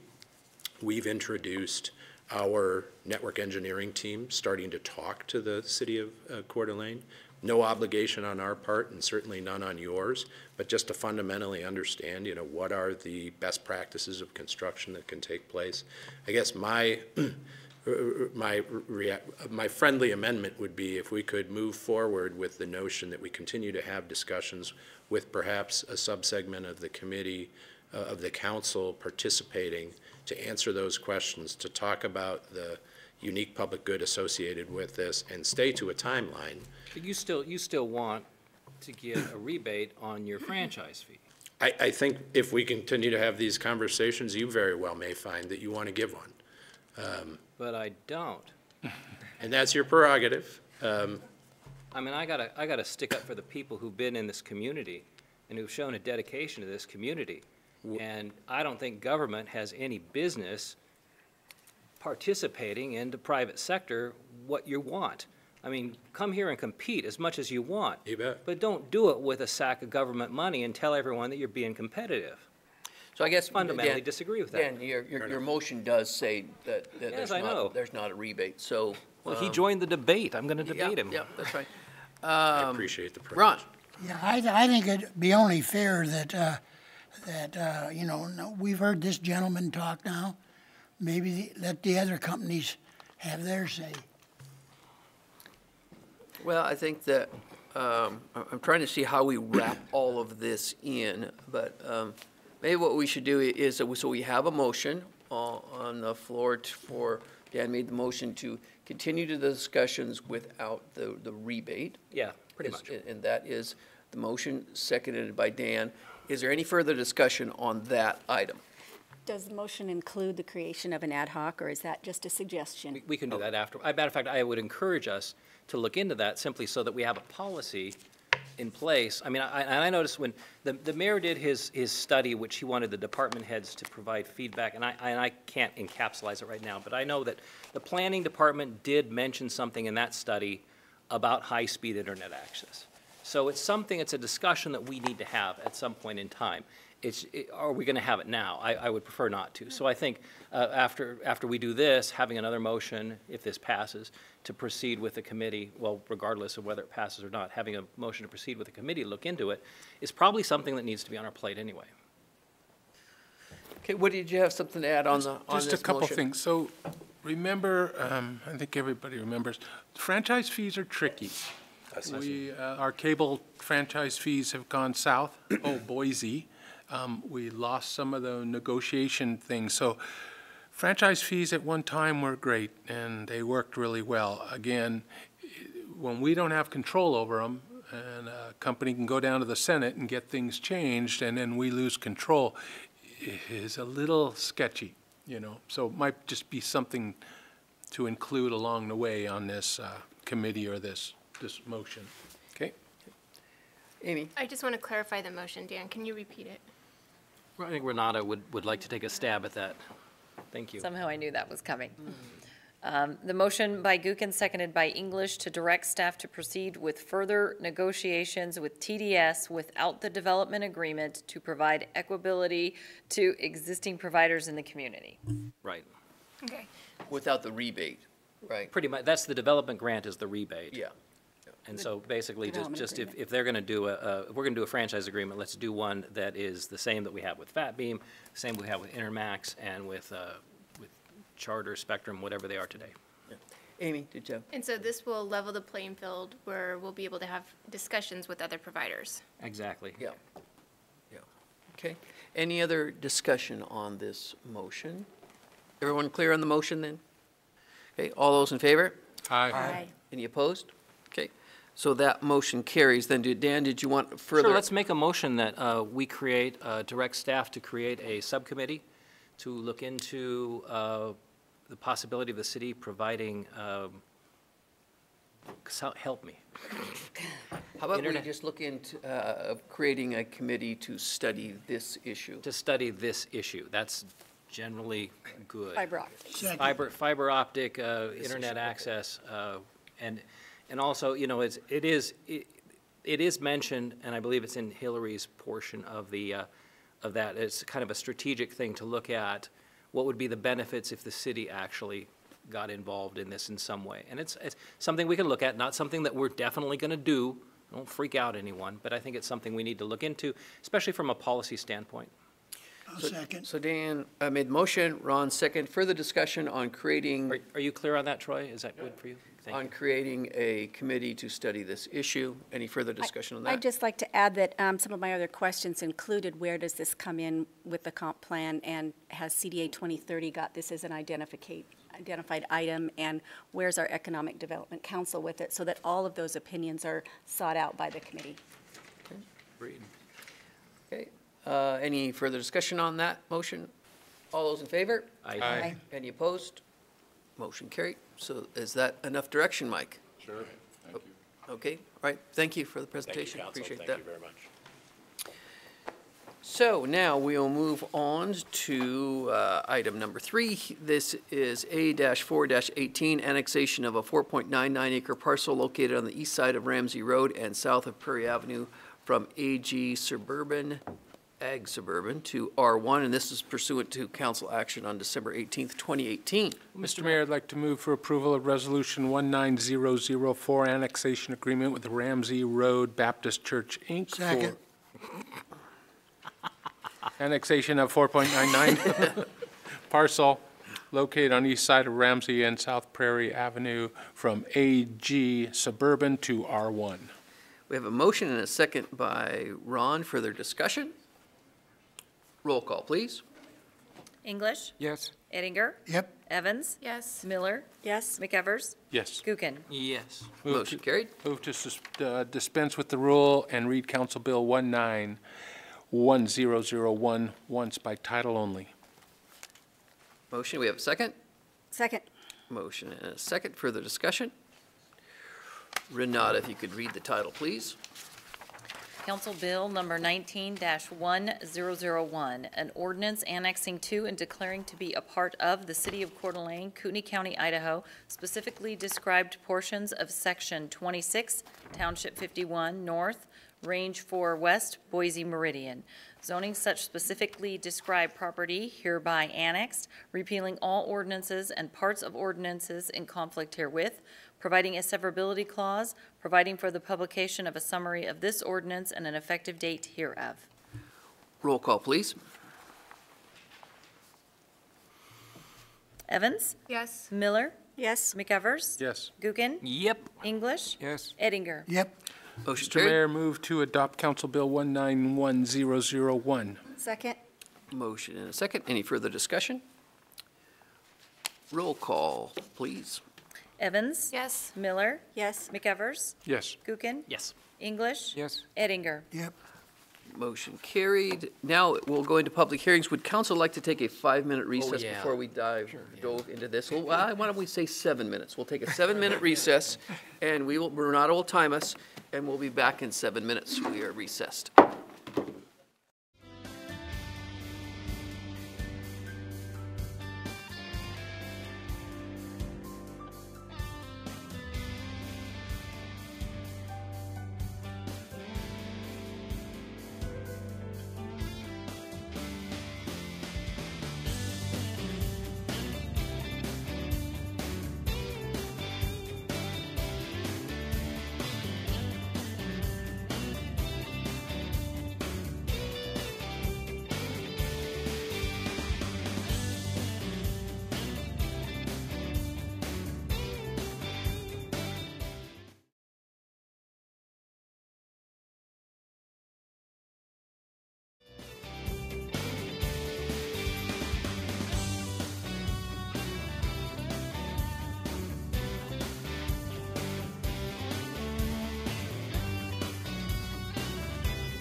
Okay, so we are back in session, about ready to start our public hearings. The first hearing, legislative hearing, would be public comments for the CDBG Annual Action Plan for 2019. Michelle Cushing is here to give a staff report. Michelle.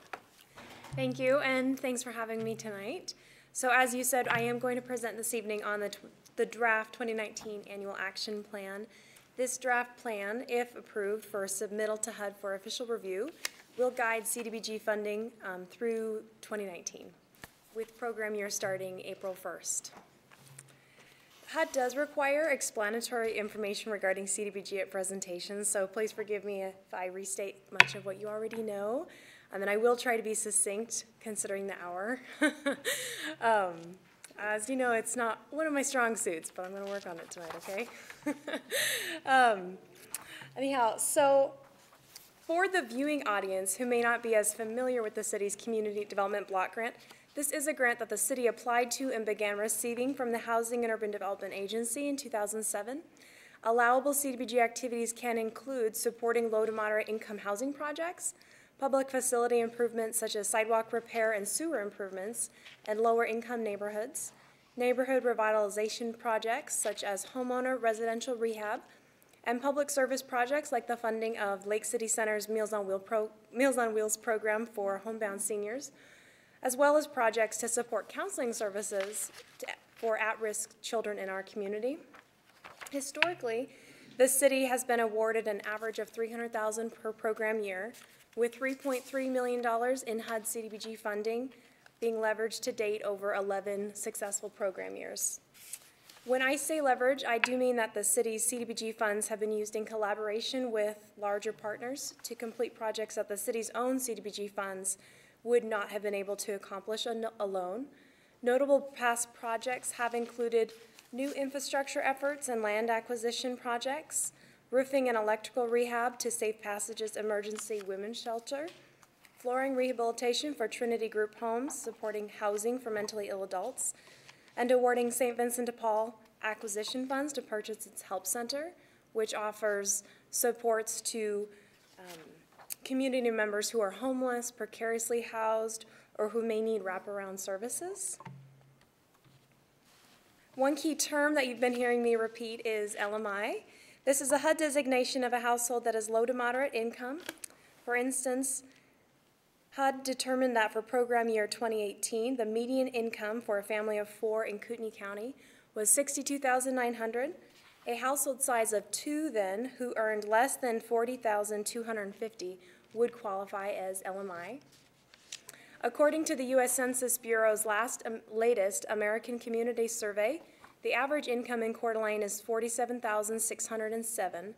This indicates that a large portion of our community is potentially qualifying as low to moderate income. CDBG funds are intended to support LMI people in Coeur d'Alene who are either individually qualifying or those who meet the criteria being a presumed beneficiary, such as individuals who are homeless or severely disabled. When choosing activities to fund each year, city staff must consider the annual action plan, which you'll potentially approve tonight, the consolidated plan, both of which include a great deal of citizen participation in their creation.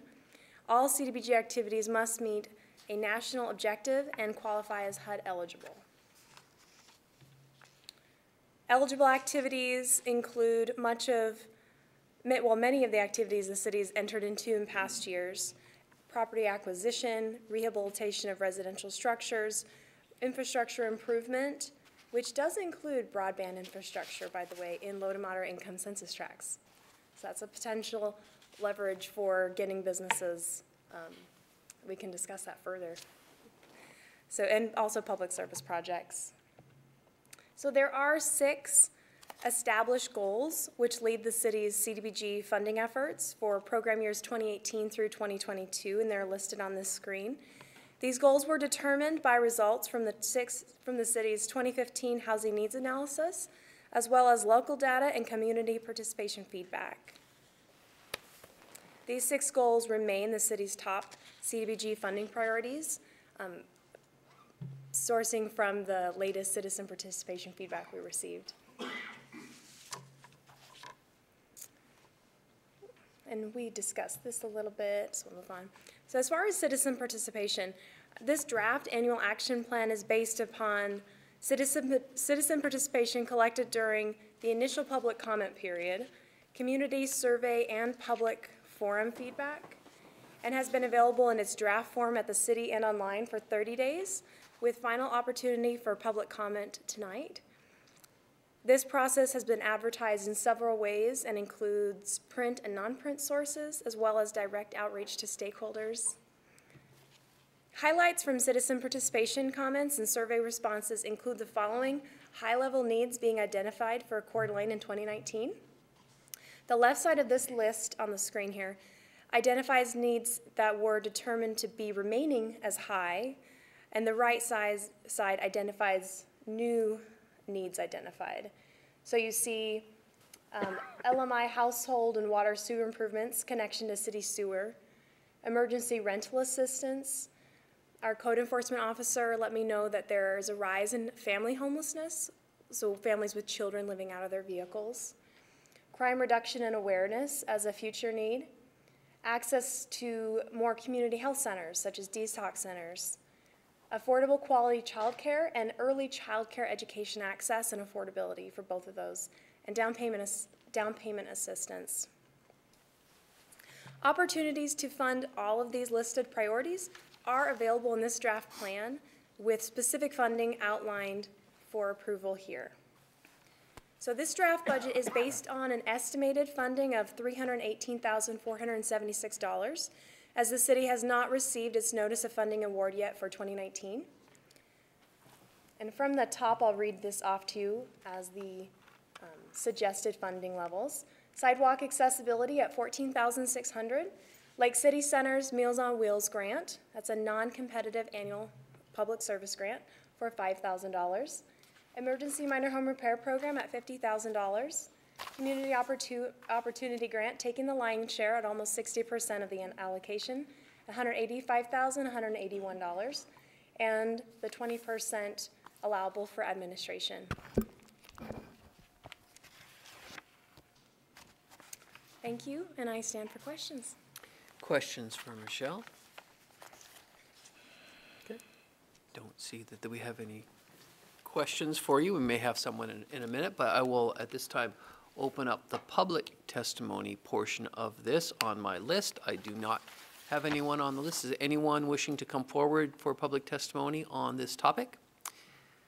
Okay, not seeing anyone, then I will close the public testimony portion of that and look for council action. Mr. Mayor, I'd like to move to approval of Community Development Block Grant Annual Action Plan for Plan Year 2019. Second. Motion and a second. Any further discussion? Seeing none, all those in favor? Aye. Any opposed? None opposed. Motion carried. Thank you, Michelle. Well, thank you very much. Good job. Have a nice evening. Good job. Now we will move on to a quasi-judicial hearing. This is A-2-18, a proposed annexation of a 2.5-acre annexation from agricultural suburban to R1 zoning district located at 3655 East Fernand Hill Road and 4151 East Fernand Hill Road, fronting the side of North Fernand Hill Road, being tax parcel number 4952. The applicant is Dave and Yvonne Palmer, and Tammy has the staff report. This is a quasi-judicial hearing. Is there any conflict of interest amongst any member of council? Kiki? I do not have a conflict of interest, but I did want to disclose that I do live about 2 doors down from this property. All right. Any other member of the council have anything? All right. Tammy, take it away. All right. Thank you, Mayor and Council. So the applicant this evening is Scott Lenz, representing Dave and Yvonne Palmer, and the request is a zoning in conjunction with annexation for a 2.5-acre parcel on the north side of Fernand Hill Road. And again, the request is for the R1 zoning designation. This is the subject property outlined here, and this is Fernand Hill Road, and the current city limits line is located here. On October 9th, 2018, the Planning Commission recommended approval of the 2.5 acre request for annexation with the R1 zoning. And following that, when staff was preparing the documents for the City Council meeting to bring it forward, we became aware of some inconsistencies with the legal description and map. There was a little delay in bringing it forward. That's why it's before you tonight. The items have been updated in your packet. The legal description and maps were reviewed by city and county surveyors, and all the exhibits are included in your packet this evening. And this is the annexation map that was submitted by the applicant for the proposed annexation. And this is an annexation history map. This is the outline of the subject property located here. As you can see, there hasn't been a request for annexation for quite some time. The last one was A2 of 1990.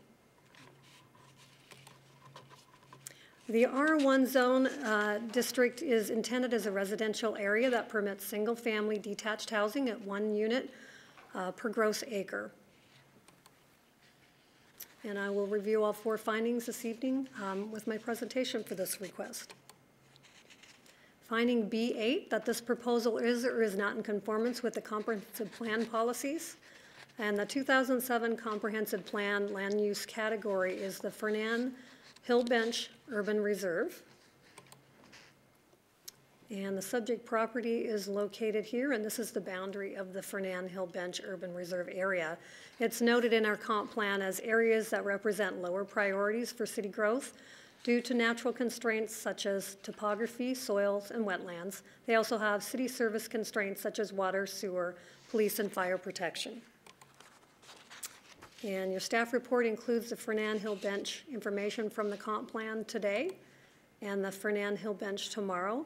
And future development will require infrastructure and hillside development and will present tree and open space preservation challenges.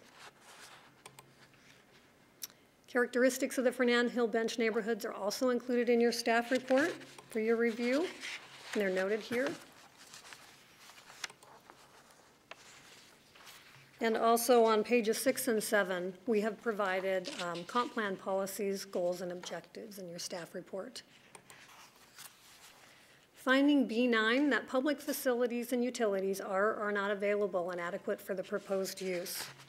Stormwater will be addressed at the time of proposal when the property is developed. All stormwater must be contained on site, and the stormwater management plan must conform to all requirements of the city, and that's pretty typical, and it was submitted by Chris Bosley, our city engineer. As far as streets, the subject site is currently undeveloped. The site has the required frontage along the north side of Fernan Hill Road. Any necessary improvements of the site would be addressed during the subdivision and/or site development process. As far as water, there is adequate capacity in the public water system to support domestic irrigation for the proposed annexation. And they've noted that there is an 8-inch water main in East Fernan Hill Road. Any additional main extensions, booster stations, and/or fire hydrants and services will be the responsibility of the developer at their expense. And any additional cap fees would be due at the time of a building permit. And wastewater reported that the nearest public sanitary sewer is located within the Fernan Hill right-of-way, which borders the southerly boundary of the subject property. And it does fall within the area city impact and is in accordance with the 2013 sewer master plan. The city's wastewater utility presently has the wastewater system capacity and willingness to serve this annexation request as proposed. Fire department provided the comments that they do work with the other departments, and they would look at this project and address all concerns at the site development or building permit submittal time, and they would address any issues or concerns. Finding B10, that the physical characteristics of the site make or do not make it suitable for the request at this time. As I mentioned earlier, the property is currently vacant. There are some trees on the site at this time. There's approximately 372 feet of street frontage, and the R1 requires 75 feet of frontage for developable lots, and so that does meet that. The subject property, if annexed, will be subject to the hillside regulations if the slope is greater than 15%. And this is a view of the subject property looking north. That's from Fernand Hill Road. Finding B11, that the proposal would or would not adversely affect the surrounding neighborhood with regard to traffic, neighborhood character, and/or existing land uses. The property owner is requesting the R1 zoning to allow for a future single-family home. This property is in the area with single-family residences that are zoned R1 on the north side of Fernand Hill and R3 on the south side of Fernand Hill Road. And the R1 zoning is consistent with the surrounding properties. As far as traffic, the proposed annexation would not likely adversely affect the surrounding with regard to traffic. And Fernand Hill Road does have the available capacity to accommodate the additional traffic generated from that subject site. This is our generalized existing land use map. This is the subject property, and as I mentioned, there are single families around. This yellow area is where the single families are located, and these are vacant properties at this time. And this is the existing zoning with the contours. And again, I mentioned it is within the hillside area, and that would be addressed at the time of building permit. And the subject property is currently zoned rural and agricultural suburban within Kootenai County. And this is the area of the R1 zoning request. And proposed items for annexation agreement, the only one we had was any future changes to the lot configuration shall be required to meet the subdivision standards. So this evening, the City Council must consider this request and make the appropriate findings to approve, deny, or deny without prejudice. Any questions for me? Questions for Tammy? Woody? Tammy, can you go back to that, that chart that had the piece? Yeah. Oh, one more back. How is that contiguous to the other annexed It is part of the city? right here. It connects along the road, Fernand Hill. Really? What is that called? A dimple? A pimple? So that's what makes it does contiguous. meet the requirement because it has to be contiguous. Okay. Thanks. Any other questions for Tammy? All right, thank you. And the applicant's representative is here and available for questions if you have any. All right, so we will open the public testimony part of this. On the list, I do have the applicant, Scott Lenz, listed. Scott, do you have anything to add to the process? We think the staff did a great job Okay. for us. Come on up, please, Scott.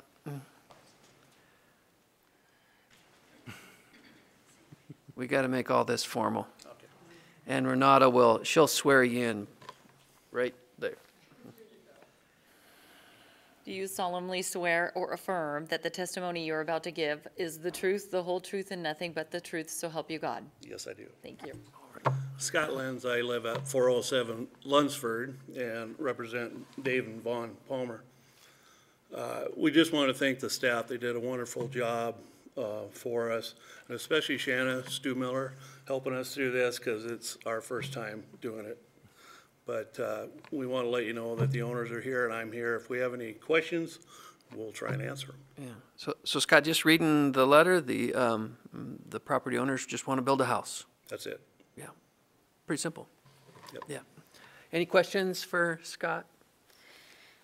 All right. Thank you very much. Not seeing anyone else on the list, I will close the public testimony portion of it and look for council action.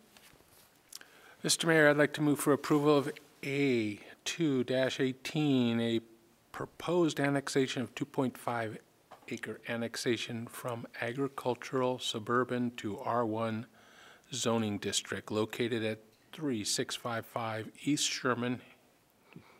East Fernand Hill Road. There you go. Sorry, I fell down the mountain. And 4151 East Fernand Hill Road, fronting the north side of North Fernand Hill Road, being tax parcel number 4952. Applicant Dave and Yvonne Palmer to direct staff to negotiate an annexation agreement and to develop the necessary findings and order. Second. Motion and a second. Any further discussion? Roll call, please. Renata? McEvers? Yes. Gookin? Yes. English? Yes. Eddinger? Yep. Evans? Yes. Miller? Yes. Motion carried. Thank you, everyone. Move on to our final legislative hearing of tonight. This is a public hearing to consider any and all public comments on the following proposed fees. The Administration Department is proposing to amend parking fees throughout the city. The Finance Department is proposing to increase various street lighting fees. The library seeks to clarify that overdue fees will not be charged to minors. The Police Department is proposing an increase in fees related to security and traffic control. Animal control fees, licenses, and animal impound fees, and the Water Department is proposing to increase water rates and capitalization fees. Renata, All right. you're up. Well, I just have a little presentation, more so for the viewers at home to be able to kind of go over the basic fees that we are proposing tonight. I wanted to note that we did publish in the newspaper twice and posted the fees as proposed on our website, and they've been up since January 22nd. We received no comments on that so far. So as you know, the Idaho Code requires that any fees that are raised more than 5% need to come forward through a public hearing and approved by council under a resolution. So what you'll see tonight is we have some increases, we have some removals, we have some clarifications, and we have some new fees. The city staff appreciates putting it all in a resolution, so it creates that history of when we changed these fees. So not all of them pertain to a 5% increase, and some of them are really just clarifications. So just wanted to let you know that's why we like to bring it all forward. We're going to work in a little bit of a reverse alphabetical order by department tonight because we do have some consultants here from the Water Department to help talk about the water fees. As you know, we had a workshop on January 17th with council, and based on the recommendation from that, several fees were being proposed coming forward. I think you had a couple questions on some of the fees, and what you'll notice is instead of changing the fees in January, we have changed that to change in April to be consistent with all the other fee changes that occur annually, such as wastewater. So that helps finance staff kind of make better efforts in moving those fees each year.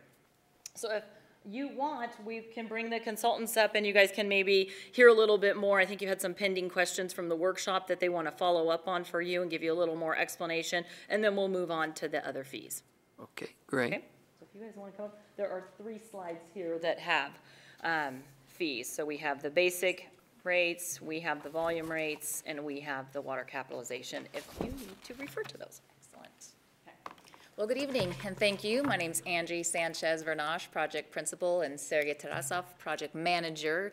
We had the opportunity to meet with you on January 17th to present some initial results and gain some feedback. And so that is what, we are here to help answer any additional questions that you may have. I think you also may have had a packet that has some presentation materials, comparisons, et cetera, in terms of what the rate study results were, some of the key assumptions, as well as, some staff recommendations. So if you want to indulge me quickly, the staff recommendations are to implement an annual 3.5% increase on the ongoing monthly water rates, and that again is for those monthly fees. In order to encourage conservation, again, the city is dealing with constrained supply and infrastructure during the summer months. So to encourage conservation, we were looking at adding a 3rd tier to the irrigation and residential customer class rate schedules and split the non-residential class into a low user and a high user type of rate structure. Again, trying to send some price signals out there in terms of those constrained peak time periods during the summertime. In terms of the ongoing one-time capitalization fees that only new users would pay, we did incorporate the findings of the most recent Supreme Court ruling related to NIPCA, North Idaho Builders Association, and the city of Hayden, and so that methodology that was identified in that particular ruling has been applied here, and so a rate was calculated. Staff recommendation was not to necessarily go up to the fee that could be justified, but include a 3.5% increase on the current fees, which would be about $99 for an equivalent dwelling unit for the cap fees. And then, as Renata had mentioned, the rates will be effective April 1st of each year in terms of those particular recommendations that are being presented this evening. And so with that, we absolutely do have some details if you would like any details or if you'd like to ask additional questions resulting from the workshop that we had with you on the 17th, we'd be happy to do so. So we will go to council questions. Woody, start us off. The third tier thing, the conservation, do we have numbers? Is there can you show me anything? We do. And talk a little about it, rather than, or is it going to save us having to drill more wells? Or is it a try? That's what we're hoping to do. You know, the reality is there is that peak constraint, and I think there's a graphic in your presentation that shows really during the summertime period, the residential class and the irrigation class contribute mostly to that capacity constraint. And so the overall objective with that third tier is to begin to send a price signal for discretionary use to those particular classes, as well as the non-residential users, to just be more thoughtful in terms of water use during those particular time periods. So we do have the ability to likely defer those additional capital costs that may be coming in the future if we are not able to handle those peak period events. So how much is it going to cost me to water my lawn every day and use all the water I want? All the water you want could be somewhat costly. We do have a residential bill impact there, so if you want to go ahead. Yeah, what you can find here on some of the residential bill impacts is that your average consumption for your customers, residential customers, are about 5,000 gallons on a monthly basis during the wintertime. It jumps up substantially, almost fivefold, when we get into the summertime. So what we're proposing with the structure change is actually implementing a block 3 that's double your summer average consumption. So the block would be actually twice as large as an average residential summer usage level. So anybody who's really getting into that level of category is really watering then substantially more than anybody else. And based on our numbers, that's approximately 8% of your total usage would be going through that third tier, third block category based on kind of historical data that we had on hand. So it'll depend independently, depending on your specific usage, but not a lot of customers currently, or not a lot of consumption currently falls into that category. So you're not going to hurt me if I use a lot of water? There'll be a price signal sent, so you will pay more than you're currently paying today. Your lawn's going to look fabulous. It's all soggy. They won't hurt you too bad. They might hurt you just a little. Okay. Well, I guess the question always has been is, I remember that we used to give out these timers, because we were all hose guys, and I'm still a hose guy.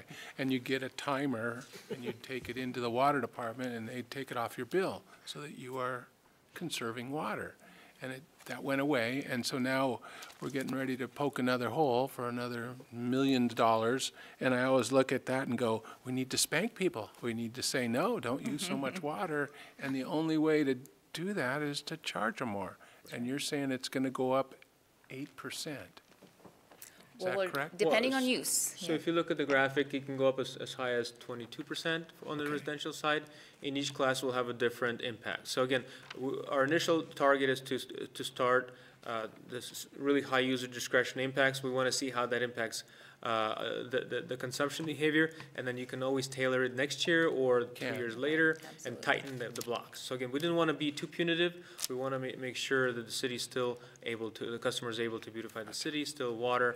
And again, we do realize that capital infrastructure need will be coming faster if we don't do something about it. So again, we're starting to make it a little bit more aggressive and then see how that impacts us and then revisit it next time to make sure it's doing what it's supposed to do. And if it's not incentivizing conservation, we'll make it tighter even more. So would we have to wait the whole 4 years before we can go back and adjust it, or is it something that can be moved on every year?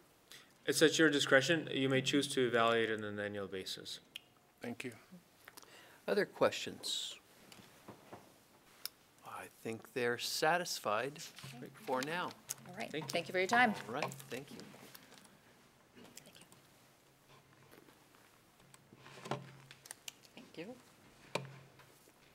Okay, so moving on, we have some fees coming forward from our police division that include increase in some fees regarding to security and traffic control usage that reflect wage increases. Animal control fees were reviewed, and it was determined that those needed to be reassessed. They were a little low.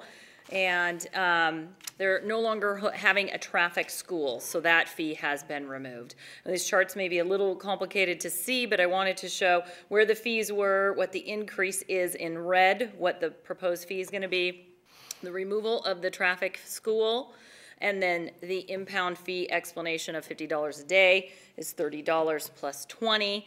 And then the new animal control fees for noise and odor at 100 and attacking, biting, chasing at 100. We previously had that as just a civil penalty, and it didn't have the explanation of the actual charge. So this helps to clarify that and hopefully discourage. Renata, question, is the impound fee, is that charged by the Humane Society? Or Yes, they'll be the ones that collect the fee. Okay. And the library just wanted to clarify that they will not be charging this 10-cent a day per item fee to juvenile accounts. So that's only applicable to adult accounts. Those are people, juvenile behavior or juvenile age-wise? Depends where your account is. Yeah, all right. All right. And the fire department has been called upon several times a year to do a little inspection for fire displays, and we didn't have a permit category for that. So this is hopefully to cover some of their costs incurred in doing those inspections and allowing a permit for that. Renata, I have a question on that, and you may not have the answer here, but we typically, every once in a while, get comments on fireworks, right? Yep. And we don't necessarily have purview over some of those fireworks. So when they're talking about fireworks display permit, when fireworks are launched from out in the lake, that is not under the purview of the city of Coeur d'Alene. Maybe I could ask that question of Troy. Is that correct? And so what would these, I guess what I'm getting at is, what would this fireworks display permit, where would that encompass? Only in the city of Coeur d'Alene for this permit, and you're correct. The other fireworks would be taking place in the county. So if we're talking about if it's the 4th of July, or if it is the holiday fireworks, those type of things, we get a lot of comments on the fireworks that are at the resort golf course. Those are not under the jurisdiction of the city of Coeur d'Alene. That's a different permit process because they're shot out in the lake, which is not part of the city. Is that correct? Right, and the fire department estimated about 3 times a year. So it was 4th of July, the lighting parade, and I think there was one other event that had fireworks. And those are within the city? Within the city limits, Coeur d'Alene. yeah. Okay, Yeah. thank you. And then finance is passing along a fee that we received from our bank for non-sufficient funds. We didn't previously have noted. And then instead of several categories for street lighting, they are proposing one street lighting fee at the medium cost.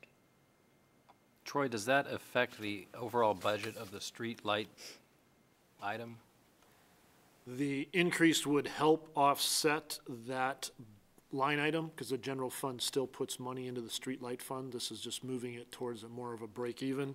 And then the small change for those other 2 categories, council member, is a great question, but it is very, very limited number of folks that were in those other 2 categories. So based on the changes that have occurred in lighting and the lumens and the kilowatts and LED, we no longer have a great way in which to define moderate illumination and then high illumination. I shall not open the can of worms. Thank you. And then administration, the parking fees get to fall under that department title, but the parking commission has actually reviewed and made these recommendations. So I'll try and go through those expeditiously and you can ask questions. The fees that you're going to see clarify that there's only one type of monthly parking pass. Before they kind of had some bulk, some 7 days, some employee, some non-employee. It's just a simple monthly parking fee now available for passes. And then they clarified the hourly rates in each lot.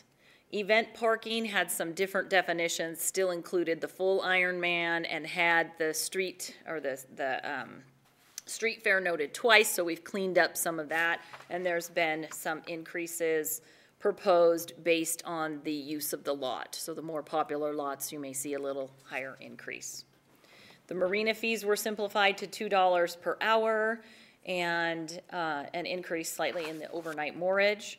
Then we've added 2 new lots for the library and City Hall campus.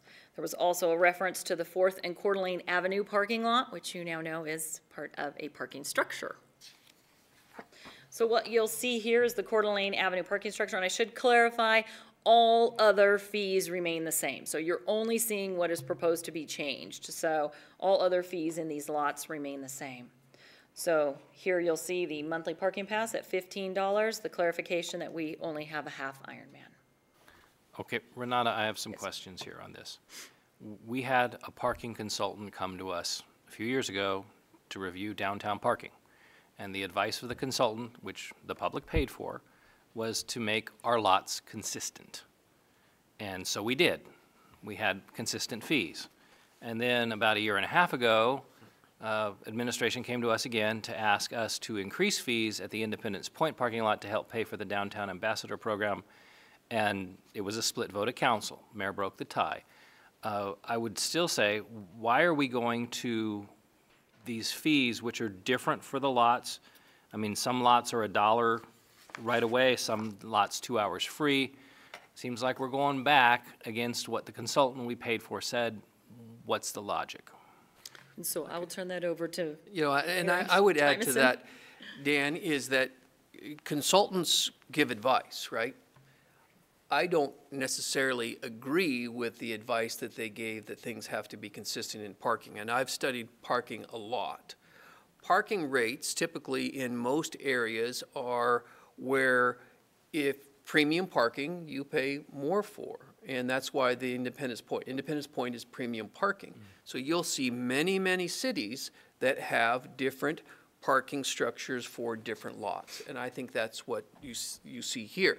So my opinion, the opinion of the Parking Commission, and in lots of conversations that I've had with Troy on parking, is that we don't necessarily think that the parking at the Memorial Field lot should be the same as Independence Point. We believe that parking should be charged according to people's desire to park in certain spaces. So that's kind of my feeling about it after studying it a lot. And Troy, you can certainly add to your opinion why that we're really going against what the consultant said as far as consistency of parking rates. Thank you. Yes, the Parking Commission has looked at this a whole bunch as well. The other thing is that the private lots don't have the same rates either, so we weren't going to get to a standardized way in which to do this. What you'll see in these parking rates is the fact that on-street parking is 2 hours free, that's your premium parking, and with the addition of this parking garage, which is 2 hours free and the third hour is $1, we are attempting to have people understand that very inexpensive parking does take place in the downtown area. They just need to find it, and we need to do a better job of marketing it. The other thing that you'll see here is the fact that we are going to keep the library at just 2 hours on the upper lot, and as a community, we have had the luxury of paying nothing for any parking around City Hall and south of City Hall, and unfortunately, some people take advantage of that, and some commercial entities have taken advantage of that. So we understand that McEwen performed very well last year with a great amount of demand. And as we look to go to technology, 2 hours free is not something that you can do on an electronic device. We have no way in which to record that so that you could be downtown having a great time and jump on your phone and make an additional payment. So we want to move to the best way in which to deliver this service. So McEwen is being proposed that you pay $1, well, first hour, first minute, and we will have 2 hours parking at the south of City Hall, and we have 2 hours free parking on street, and we have 2 hours free parking in your brand new parking garage. So we are looking to meet the needs of folks that are here and generate revenue to help out with parks and parking facilities. Okay, so you didn't talk about consistency, but you did bring up the City Hall campus. So parking is free south of City Hall. Is it still going to be free in front of the front door?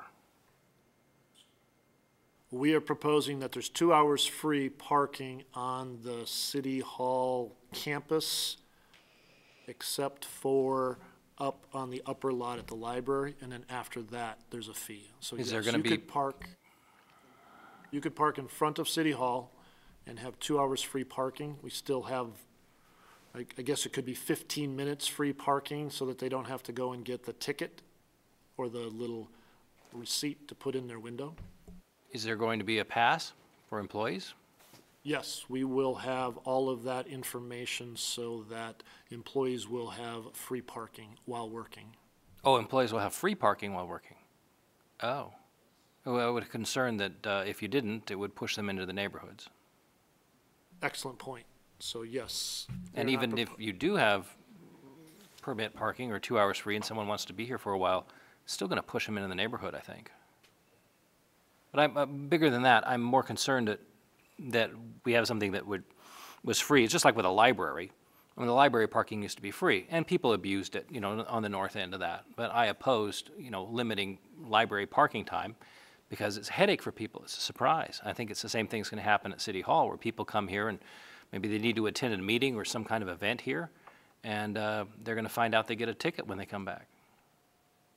That has been considered, and we've worked with Betty and the trustees a great deal on that, and there's a couple of solutions that we are considering to deal with that. First of all, if you're in this room, we would work with them to understand how many hours they're going to be here, because they've always been asked to park in the south parking lot because it has been free. So we believe we can come up with a way to handle that. Could be a pass, it could be a code that we use in the machines so that they can take extra hours. Right now we do that with the folks that come for a jury at the parking lot that we call the shared use parking with Kootenai County. If you are a person coming for a trial, in your packet of information, we give you a code that says, please park in that parking lot, put the code in, and you will get a receipt that says you don't have to pay while parking in that shared use parking lot. So we want to use technology to help out with this program so that folks aren't getting tickets when they're. So if someone parks in South City Hall parking lot, say they come here for a morning meeting, then they park downtown somewhere, are they still going to get a ticket because they're, essentially parking downtown and they've within that range of, where you can move? Great question. You dealt with that earlier in 2018, and that's the 300-foot rule I believe you're referencing. Mm-hmm. And that is for on-street only. Okay. So in a parking lot, that would not apply. Thank you. All right. Did you have a Quick question while we're on parking. So event parking all went up, doubled, well, not doubled, but went up significantly, but most of those days are given to the chamber, correct? But we still get the money that you're showing here, even though we. Yes, you are correct. We enter into a contract for those situations, and we still charge what the fee is that you would approve. But Troy, the only, excuse me, Whitney, but the only revenue sharing is with the chamber is for 4th of July.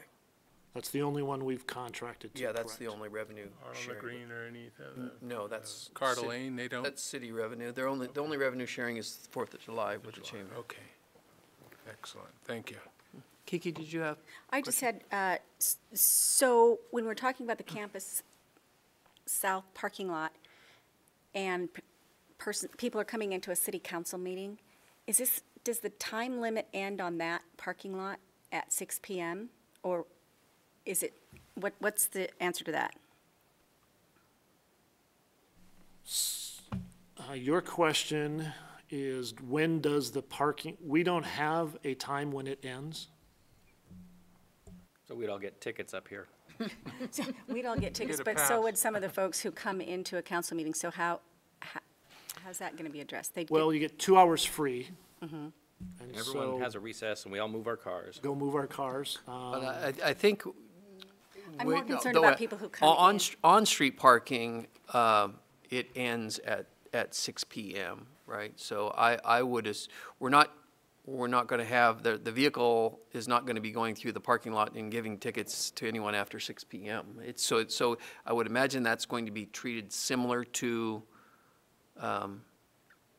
on-street. I don't know. I don't know that all of, to be honest with you, Kiki, I don't think that we've thought through every single one of those. And, I know Betty is going to come and she has a few concerns and she's working with Troy to answer some of those. And there's probably going to be some issues that we're going to have to work through.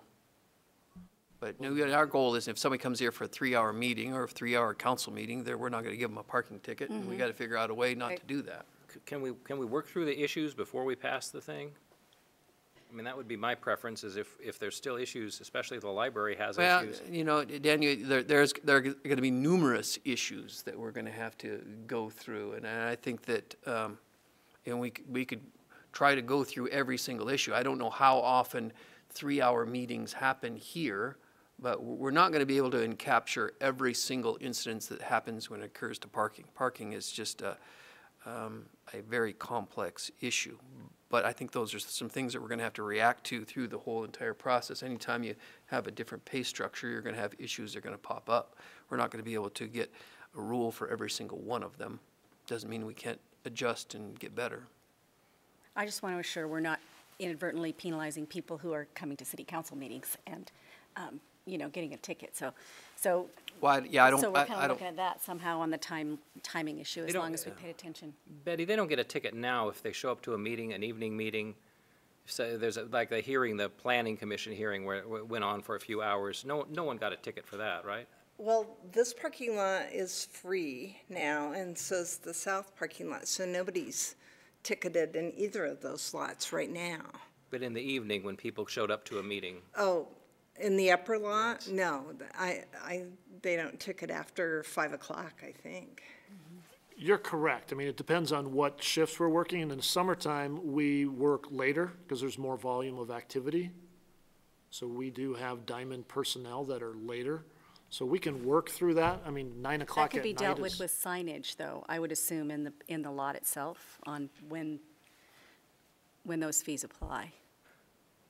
You know, Betty, while we have you here, if you would, because you shared some concerns and some issues that have been raised by the library trustees and yourself and your staff, and you're working with Troy on some of those issues, maybe probably a good time to talk about those things. Right, and you can take my name off the hearing part. Yeah, we could. Well, thanks, Mayor and Council, for letting me talk to you about it. Troy has been very accommodating, and I've been attending some of the Parking Commission meetings where this was discussed. It is tricky to limit parking for people who, or to require them to pay if they don't have a credit card.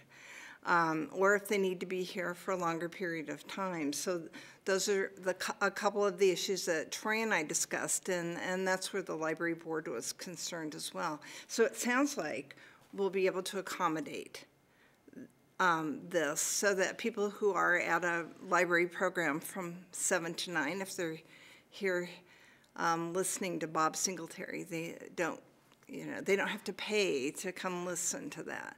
There is concern about, we want people to come to the library and use the library, and we don't want to dissuade them by tacking on a parking fee. So if there's a way that people can park 2 hours in the upper lot for free and 2 hours in the lower lot for free, or have that parking waived if they're here for a special program, we'd like to see about doing that.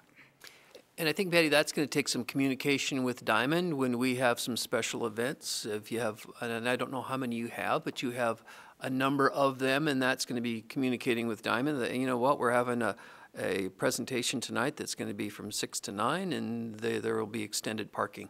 Yeah, and that's been an option in the past with the upper lot, to call them off on a particular day. When we have Corticon here, and it's all day on a Saturday, and people and vendors are parked there, we'll ask them not to patrol that particular day. And they've been great about doing that.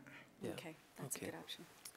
All right. Then my other quick question was, are the 15-minute parking spaces a legal thing with this rate change? Is that, how's that being addressed? And I bring that up because, Betty, I know that got brought up at, the trustees were concerned about that, looking for book drop-off time, or how would that work? So I just wondered if that's being addressed with any of these changes. Well, the only 15-minute parking is just right in front of City Hall.